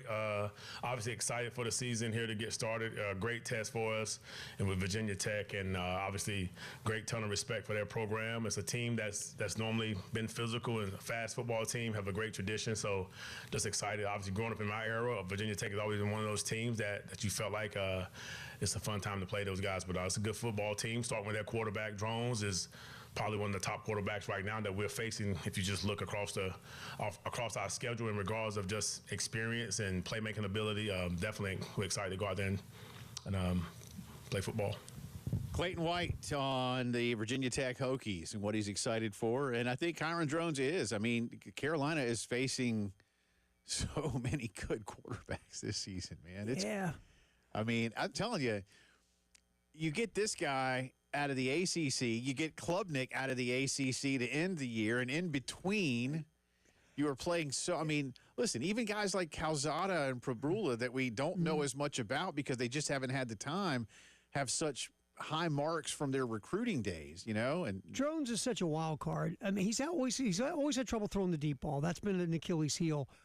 But if he gets on a heater, that's what you're scared of. He's mobile, and if he gets going, throwing that thing in the intermediate, because he can get going. He can get hot. He had a game last year, I think the Vanderbilt game. He threw for over 300 yards in the Vandy game. And then, you know, he got some injuries. He got nicked up. He wasn't as good. 2 years ago, he was better. But he is a wild card here, Jay, because if he gets rolling, you know, then that's dangerous. They're an interesting team, man. They brought in a couple guys from the portal at wide receiver who have ability, but last year dropped the ball a bit. You know, the kid Green coming back to wide receiver had like 9 drops, but they're fast guys. I mean, they've got guys with athletic ability. It's just, you know, it doesn't match the football production at this point. I mean, running backs, remember, their top running back in the portal from Bowling Green is walking around in a boot. The offensive line's got a couple of guys who look like they can be good, but there's also some inconsistency. This team, you just don't know what you're getting, bro. And who was the kid last year, Tootin? I mean, he's gone, but he was good. Yeah. So replacing that production is not easy. The kid from West Virginia, Rimmock, I think is how you say it, the guard, is really good. And they got another kid from West Virginia at center who didn't play but has a lot of potential. Besides that, we'll see, right? And it's not deep. Remember we talked to that guy from Virginia Tech yesterday, and he said behind the starting 5 on the offensive line, there's zero depth. Yeah, Colby Crawford. Yeah, he did not have any faith in the second line of the OL. I tell you, man, to me, that one of the biggest matchups of this game is the Virginia Tech offensive line against the South Carolina defensive front. 'Cause remember, South Carolina is doing next man up on defense. Yes. And I'm going to say this. I think Johnny Garrett is on the depth chart to start at left tackle for Virginia Tech. He was in last year. I've got 3 words for you. Good luck, son. Well, get some tight end help and see what happens. Do some chipping. Shane Beamer on Carolina Calls last night. Oh, by the way, and he'll be here in a minute. I think he already knows this, but Elijah's going to the game on Sunday. Does he know that? He does. Well, I think so. I hope so. Courtesy of our friends at Tilly's Warehouse in 5 Points. And again, tickets are still available. AFLACKOG.com. And I'm telling you, if you have the time and the wherewithal, look, I know you want to go see the Gamecocks play and win, but you can treat yourself secondarily, if you will, to what I believe is for me personally the best stadium I've ever been in. Because I hadn't been to SoFi yet. You love that place. I hadn't been to SoFi yet, and I went to the stadium in Jacksonville right after it was refurbed, and I thought that was really nice. You swim in the pool? No, I wanted to, but they didn't let me. Yeah, I did have fun down there, though. Sir, why are you in a bikini? I did have fun. I was like, well, this is Florida. That's what you're supposed to do. I was told it was the law. That's right. And they're like, no, it's not actually. So man. They escorted me out. But I tried, man. It was fun. But thanks to Tilly's Warehouse in 5 Points. And again, Elijah will be here in a minute to play the Wild Card Showdown. In the meantime, Shane Beamer on Carolina Calls last night.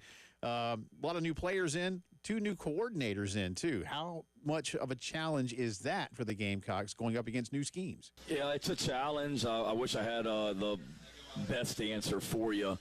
You're watching a lot of tape. Thank God it's the first game and you've had all year to prepare. But when you talk about their offense, you're right. New coordinator that wasn't in college football last year, so you can look at some of his pro football background with the Birmingham Stallions and what he did. You look at what he did when he was the head coach at Tulsa. You look at what he did when he was at Auburn as well. But you're literally getting the film for that. Yeah, we've got watching that. Everything's on a computer. Pretty much everything that you want is there. Everything you want is there. Well, everything. It's pretty universal now that any college football game in the last however many years you got access to it. They've got an an offensive line coach that came from West Virginia. So you're watching West Virginia to see kind of what the offensive line coach likes to do. Then when you get to their defense, it's a challenge because that guy wasn't in pro football last year. So you can drive yourself crazy if you're watching Virginia Tech from last year because they've got a defensive head coach in Brent Pry. So you say to yourself, well, are they going to deviate much from what they did last year? You don't know, but he's a defensive head coach. You can go watch the Arizona Cardinals, which is where the defensive coordinator was last year. You can watch Wofford, which is where he was last the coordinator at. So it's just a lot. But you got to be careful, though, that you're not trying to show your players too much. Like, hey, here's the Cardinals, right. Here's the Wofford, here's Virginia Tech last year. You know, have a plan that's simple enough for our guys to go execute, but is able to adjust to whatever it is Virginia Tech's doing. But that's why I think, you know, you'll ask me keys to the game here later on, but certainly the opening quarter is going to be critical for both teams because just because we got a lot back doesn't mean we're going to necessarily be the same. So it's going to be critical for both teams kind of adjusting and feeling each other out and figuring out what both teams' plans are as we go into the game. I just feel like this in some ways doesn't always happen in the lower weight levels, but you know, sometimes in like not that I'm calling these two teams heavyweights, Terry, but in a heavyweight boxing match, you know, rounds 1 through 4 or sometimes just some jabs and some pokes. Maybe you see that one opening and you try to throw one, but you know it's easily dodged or something like that. You know, I think we can make too much of some of the new coordinators and new look and those kind of things. But I think I'm not going to be surprised if we have a scoreless first quarter or something like that. I wouldn't be surprised. Look, I wouldn't be surprised either. And I wouldn't be surprised while South Carolina is trying to watch this new Virginia Tech offense with all these new pieces and a new coordinator. Okay, maybe Virginia Tech gets a touchdown the first half when you're trying to figure everything out. But I'll just get out of the way now. I think South Carolina wins 23-13. I do. I think that they will slowly suffocate Virginia Tech as this game goes along because they're just better. The only thing that beats them is turnovers. That's just how I feel about it. But going to Montgomery real quick, Jay, this is interesting. The first 2 years as head coach at Tulsa, their offense was dynamic. You might, once I tell you this, you'll remember it. Tulsa, with Montgomery as a head coach, was the only offense, I believe, in the history of the NCAA that had a 3,000-yard passing quarterback, 2,000-yard runners at running back, and 2,000-yard receivers. But after that second year, that thing went downhill. Yeah. He only had one other decent, maybe 2 decent seasons, and ended up getting fired, and the offense was maybe one other year in the upper, third. So is it because he had the horses to run the race and then he didn't? Did it get figured out? I was thinking they figured him out, and the quarterback position got very volatile. The kid Evans was the quarterback for a couple of years, and they were really good. And he went on and played in the CFL or something. But that's where I was going. Did they figure out Montgomery? Because Montgomery was the OC for Art Briles, but really Art Briles is the OC at Baylor. Absolutely. So Montgomery's going to be very interesting, Jay, is what I'm saying. It's going to be, but like you said, to your point, yeah, you can change a lot of things, do fancy stuff, whatever at the end of the day, but it comes back to horses before it's all said and done. Yeah, and I just think if South Carolina plays their games, both sides, I do still have, on my poll question that I'm running today for us, I'd probably vote special teams. That's my level of trepidation now because linebacker was earlier. I'm feeling better about the linebackers. Maybe not dramatically, but the more I don't hear things about special teams, the more nervous I get. Maybe I'm doing it wrong. No, you're not. We'll see. All right. We need 2 of you right now, 803-404-6100, because it is time to play the first wild card showdown of the season. If you can beat us, we'll hook you up with one of our great beer cards. 2 of you, 803-404-6100. We'll make some picks coming up.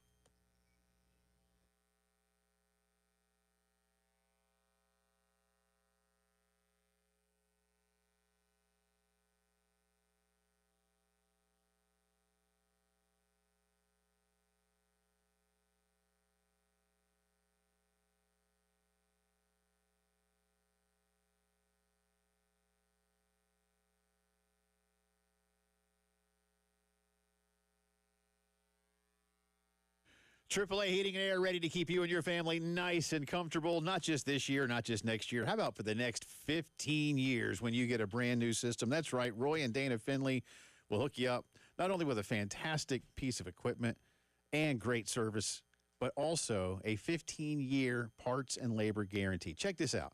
They've extended this deal through the end of the year.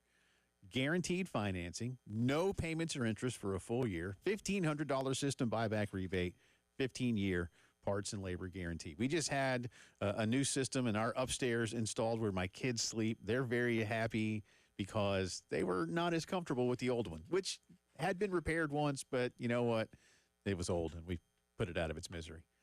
And now they're happy. And that's what it's all about, keeping you happy, keeping you comfortable. 803-677-1500. Tell them we sent you to AAA Heating and Air.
Oh, we still have traffic stopped. I-26 east and westbound. Eastbound, Broad River Road, Ballantyne exit 101 to exit 107B, and 26 westbound, Airport Boulevard exit 113 to St. Andrews exit 106.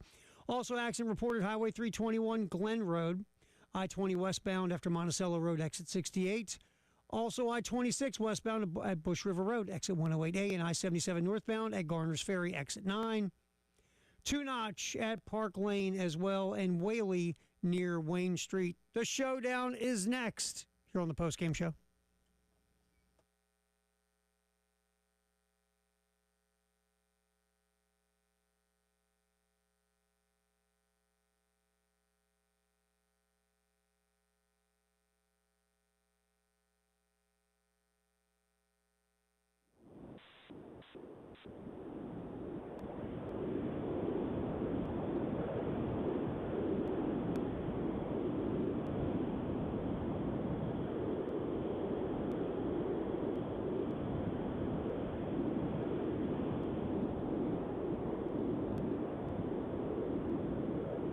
All right, welcome back into the postgame show here. Don't know what the hell that is, Jay. It sounds like, are we holding up a conch shell to our ear? You can hear the ocean. I have no idea. Well, we'll get everything going in a second. Welcome back in. Jay, Terry with you. And now look who's here. Hey, how about that guy? It's Elijah Campbell. Look who's here. He just decided to come in early for his high school show. And we're just going to make him Well, we're going to do a high school version of this. Elijah and Justin. Yeah, I don't think they put spreads on those games, Terry put spreads on the games. Yeah, I did. Yeah, I've watched Terry's all these got- games. Terry's I've got a dropped guy. spreads, baby. All right, let's cue the band. Oh, we got to cue the band. All right, hold on here. We'll get it all here. Oh, man, where's the band? I got to get it. We got it. We Yeah, got there it. it We're is. going to go. So there's the band director. Hey, get them ready. There it is. There it is. And we've got Eddie. We've got Clarence ready to play the first edition of the Wild Card Showdown. Eddie, happy Football Friday. How are you? Let's go football. There it is. Clarence, how are you, sir? Doing great, guys. Just ready for some action. All right, well, here we go. I've got some for you. We'll start it now. We've got 4 games we'll play together. We've got one against the spread for each of us. We got a tiebreaker stat. And if you can find a way to beat 2 of us, then we will hook you up with one of our fantastic 107.5 The Game craft beer cards, good at locations all across the Midlands. And we have sampled every craft beer location to make sure it's good. Twice. Yes. At least, maybe more. Eddie, you're going to start us off, my man. We got a shift today before noon. When I was making this, it is now Texas minus 1.5 at Ohio State. Eddie, what do you think? I will take Texas, and they will win the national championship this year. All right, Eddie's going all out. Just go ahead and mark that down. I agree, Eddie. We'll I'm give with you. Eddie 2 beer cards if he gets that right. Clarence, same game. I'm going to go with the Buckeyes reluctantly, just to have a little opposition All early. of a sudden, the home team is getting, well, I say points. They're getting basically Point. But hey, it's more than nothing. Elijah Campbell. Yeah, they don't call it a points spread. They No. call it a point spread. That's right. Yeah, give me Texas. I'm with Eddie. Texas is also my pick to win the national title. All right, Terry Ford. You know, I hate to be a this guy. I'm going Texas because you know what else no one's talking about? Ohio State has 2 new coordinators. Yeah. And one has been a Yep. crappy defensive coordinator for about 10 years. Yeah, I don't disagree with that part. Listen, I was going to take Texas plus the points, and since it hasn't been that big of a shift, I'll stay as well. So, Clarence, you get to be on either the rocky outcropping or a beautiful island of your own. Buckeye Island. One way or the other. Yeah, that's where you are, my man. All right. We go to Tallahassee next. I'll start with Clarence. Alabama is a 14.5-point favorite at the Knolls. What do you think, Clarence? Give me the Tide. I'm not sold on Florida State yet. Alabama. Eddie. Oh man, this one's tough for me. A lot of points. I do. Yeah, that's a lot of points. I really do not still trust Florida State, but I really don't know that Alabama's what they used to be still. So I'm gonna go Florida State. Florida State at home plus the points. It is a lot of points. Terry Ford. It could be Alabama and 114. I'm taking the Tide. They are going. This is going to be a boat racing. I have to agree, and I think I mentioned this earlier. I feel something.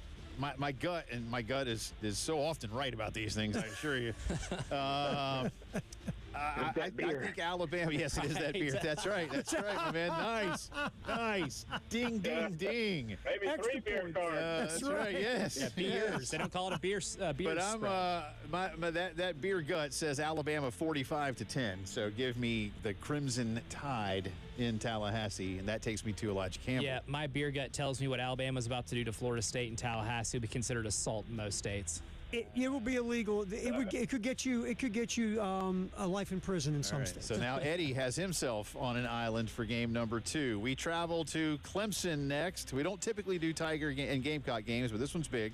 So we've got Clemson 4.5-point favorites at home, against LSU. I'll let Elijah Campbell go first. Yeah, give me Clemson in the points.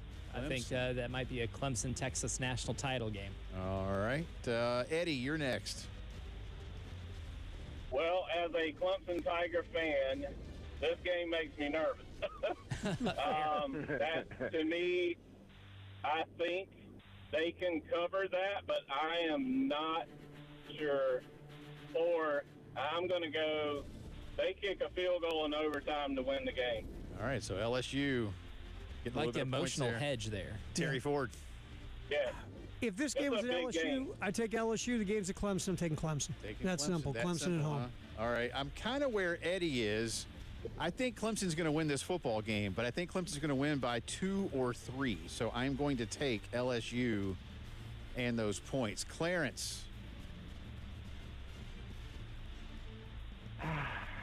I hate to do it, but I'm going to have to take the Tigers, the Clemson Tigers. Say, yeah. You can hear the pain in his voice, by the way. The reluctance was That's real. right. I like that. I like that. All right, so Clarence, and we're sure, Clarence, Clemson Tigers, right? Clemson The Tigers. Clemson Tigers. No, that was a great pick. I'm taking the Tigers. Okay, You yeah, win that's either it. way. I write down Tigers, and then we got it. Notre Dame going to Miami Sunday night after the Gamecocks play. Irish 2.5-point favorites at the Canes. Eddie, I'll start with you. Another tough one here. I got to go Notre Dame on this one. I think they have just a few more studs than Miami does. Notre Dame, says Eddie. Clarence. Yeah, I can't go against that. Touchdown Jesus on the road. All right, Notre Dame. Elijah Campbell. Yeah, I'm not really concerned about the true freshman starting quarterback because I don't trust Miami's run defense, and I think Notre Dame just runs them into the ground on Sunday. Yeah, Terry will go last. I have Notre Dame as well. I think ball control and the way they defend is going to be. I like Carson Beck, but I think Notre Dame's defense is still going to be really good. So give me Fellas, that. Notre Dame will be the first team in years to win a football game without having to throw a forward pass. Oh. They will run up and down the field on Miami. They So, won't have to throw the ball. that's To an your point, Irish Elijah, sweep. they won't have to throw the ball. All right, wild card time now. Eddie, we're going to start with you. Your game is Georgia Tech, 4.5-point favorites at Colorado. Ooh. Yuck. Geez, I got to pick this. You do. Wow. Thanks. Heck, let me go Colorado. Colorado at home plus the points. All right, I have no Clarence. Clarence, your game is Kentucky, 9.5-point favorites over Toledo, and that's in Lexington. You know what? To do it. I think, yeah, I do. You know what, Elijah? I heard you talking about this the other morning about the upset, the underdog. I'm taking the underdog in this one. Listen, the Toledo if Rockets. I had drawn this game, I would have taken Toledo plus those points. I'm just telling you right got now. a lot of vets coming back. I would have taken Toledo Odds plus on the favorite points. to win the MAC. Yeah. Terry Ford, Auburn, 1.5-point favorites at Baylor. Oh, you gave me this one on purpose. You suck. No, these are drawn, man. These are random, I promise. Okay, I'm going to go with Auburn. I'll take Auburn. I just hope I don't get Jackson Arnold, but I'm going to take One Auburn. day I'm gonna. One day Get I one will, of the three quarterbacks. Next week I'm going to film my very scientific method of how I draw these. I do. I want them random. I do not assign these. I assure you. Elijah Campbell, you have Utah, 5.5-point favorite at UCLA. Oh, I think I'd take Utah at 10.5. Yeah, give me the you know Utes, what? baby. How Give did me he the get Utes. that one? Again, Woo, the a golden draw. horseshoe is. It is a draw. That is how Hey, that Eddie happens. Clarence, how did that? It's fixed. And It's finally, fixed, fellas. Tennessee. I wouldn't do that. I assure you. Yeah. Tennessee, 13.5-point favorite at home over Syracuse. Atlanta. Or that's in Atlanta. Ooh. Sorry. Maybe the home team on paper. You know what? points. Give me those points. I'll take Syracuse. Maybe it's a 10-point game. There you go. Finally, guys, I went pretty generic on the tiebreaker stat. Got to make it quick here. Eddie, total offense for Arch Manning. I'm going to go 325. 3-2-5. And I tell you what, I'm up against a break. Clarence, do not hang up. I'm going to get yours off the air, and we'll make ours on the other side, too. It's the Wild Card Showdown here on the Postgame Show.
Palmetto Propane, since 1959, a family-owned business delivering propane to homes, businesses all across the great Palmetto State.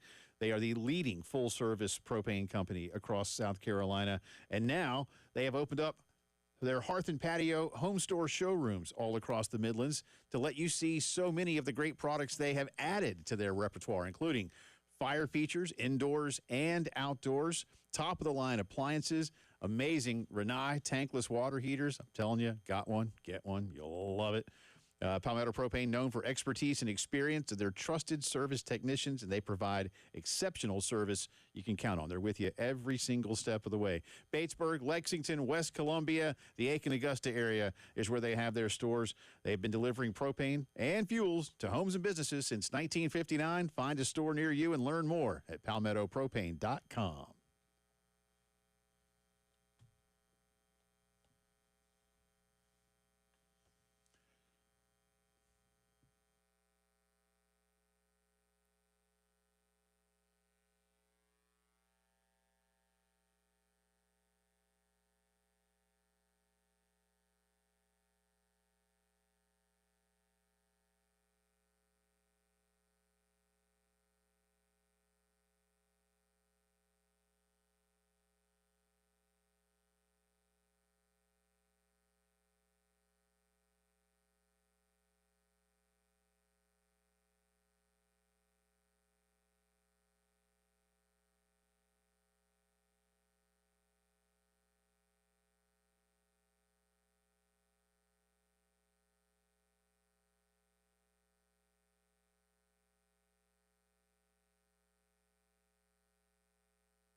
All right, welcome back in. Final few minutes of the postgame show here on this Friday. Jay, Terry, Elijah hanging out. He and Justin will bring you the high school scoreboard show coming up tonight at 7 o'clock.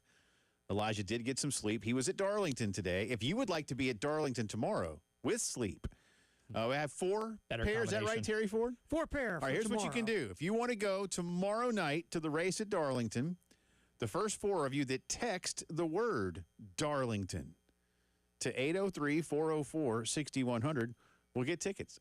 Just make sure you leave us your name, full name, and your email address when you text that in. But text Darlington to 803-404-6100, and tomorrow night's green flag drops at around 7:30.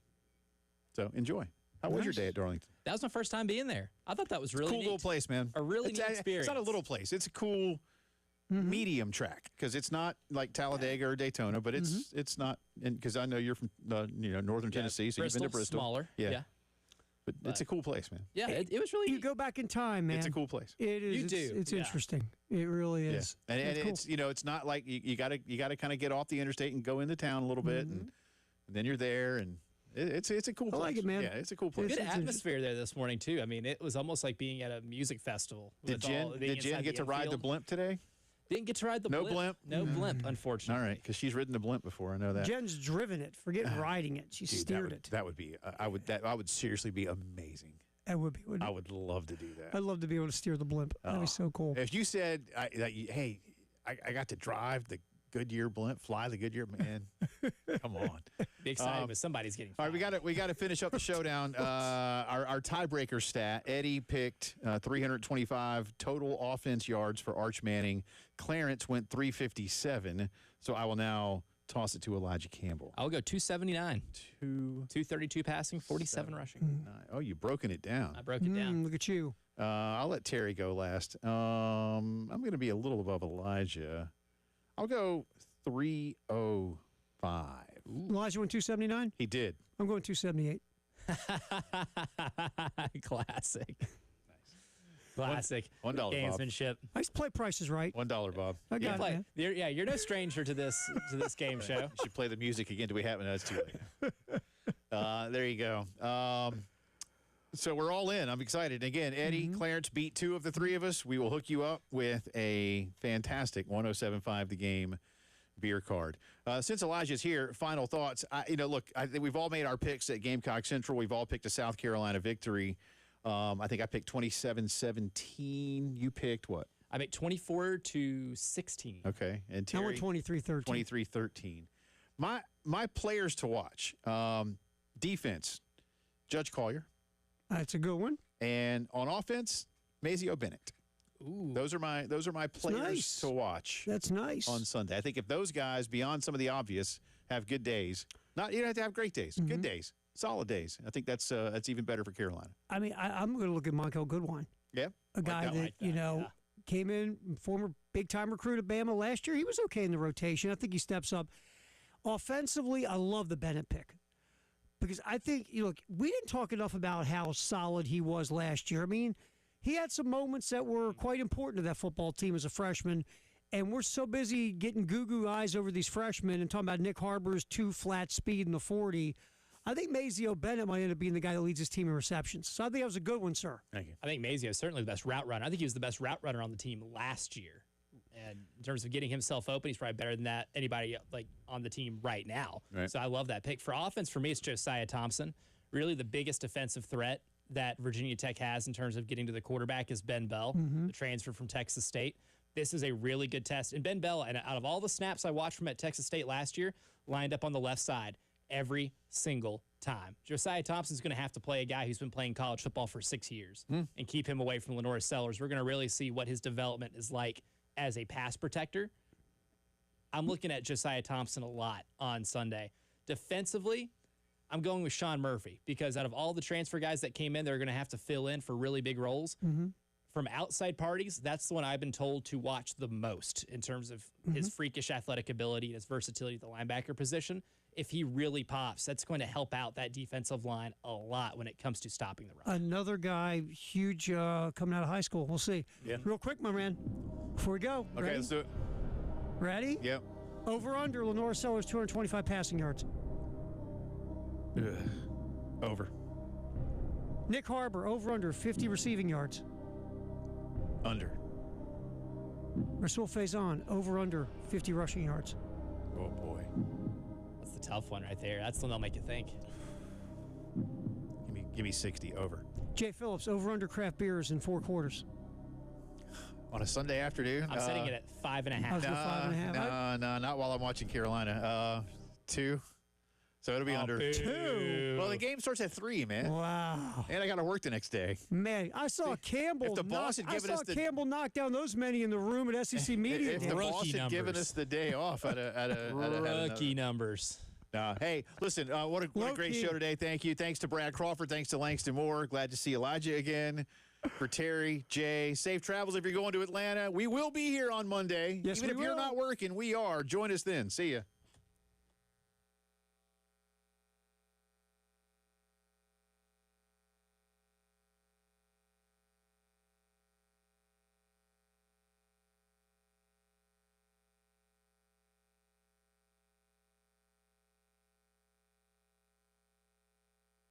Men's Clinic of South Carolina, we discuss this all the time.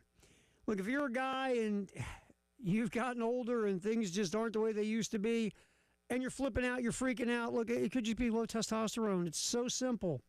One way to find out is call 803-875-MENS. You give Dr. Dan and the staff a call at the Men's Clinic. You set up your appointment. You go in. It's free. It's confidential. You tell them your story. If they think it could be low T, they'll do lab work. If it comes back low testosterone, they will then, this is the best part of all this, they'll put you on a program specifically designed for you and your issues to get you back to being you again. Make the call. Go find out. For nothing else, for peace of mind. 803-875-MENS. It's a Men's Clinic of South Carolina. Whether it's sleep, driving life, your workouts, you're bouncing back from workouts, your memory, it could just be low testosterone. Make that call, 803-875-MENS, Men's Clinic. Go, take care of business.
quick check on the traffic. Traffic is stopped. I-26 eastbound between Broad River Road and Ballantyne, exit 101 and 107B. Also, I-26 westbound, Airport Boulevard, exit 113, St. Andrews Road, exit 106. Accidents with the right lane blocked. I-20 eastbound, Bush River Road, exit 63. And I-26 eastbound, Old Sandy Run Road, exit 125. Highway 321 at Glen Road, also an accident. I-20 westbound after Monticello Road. I-26 westbound, Bush River Road, exit 108. High school football scoreboard show coming up at 7 with Justin and Elijah. The best of the game is next here on 107.5 The Game.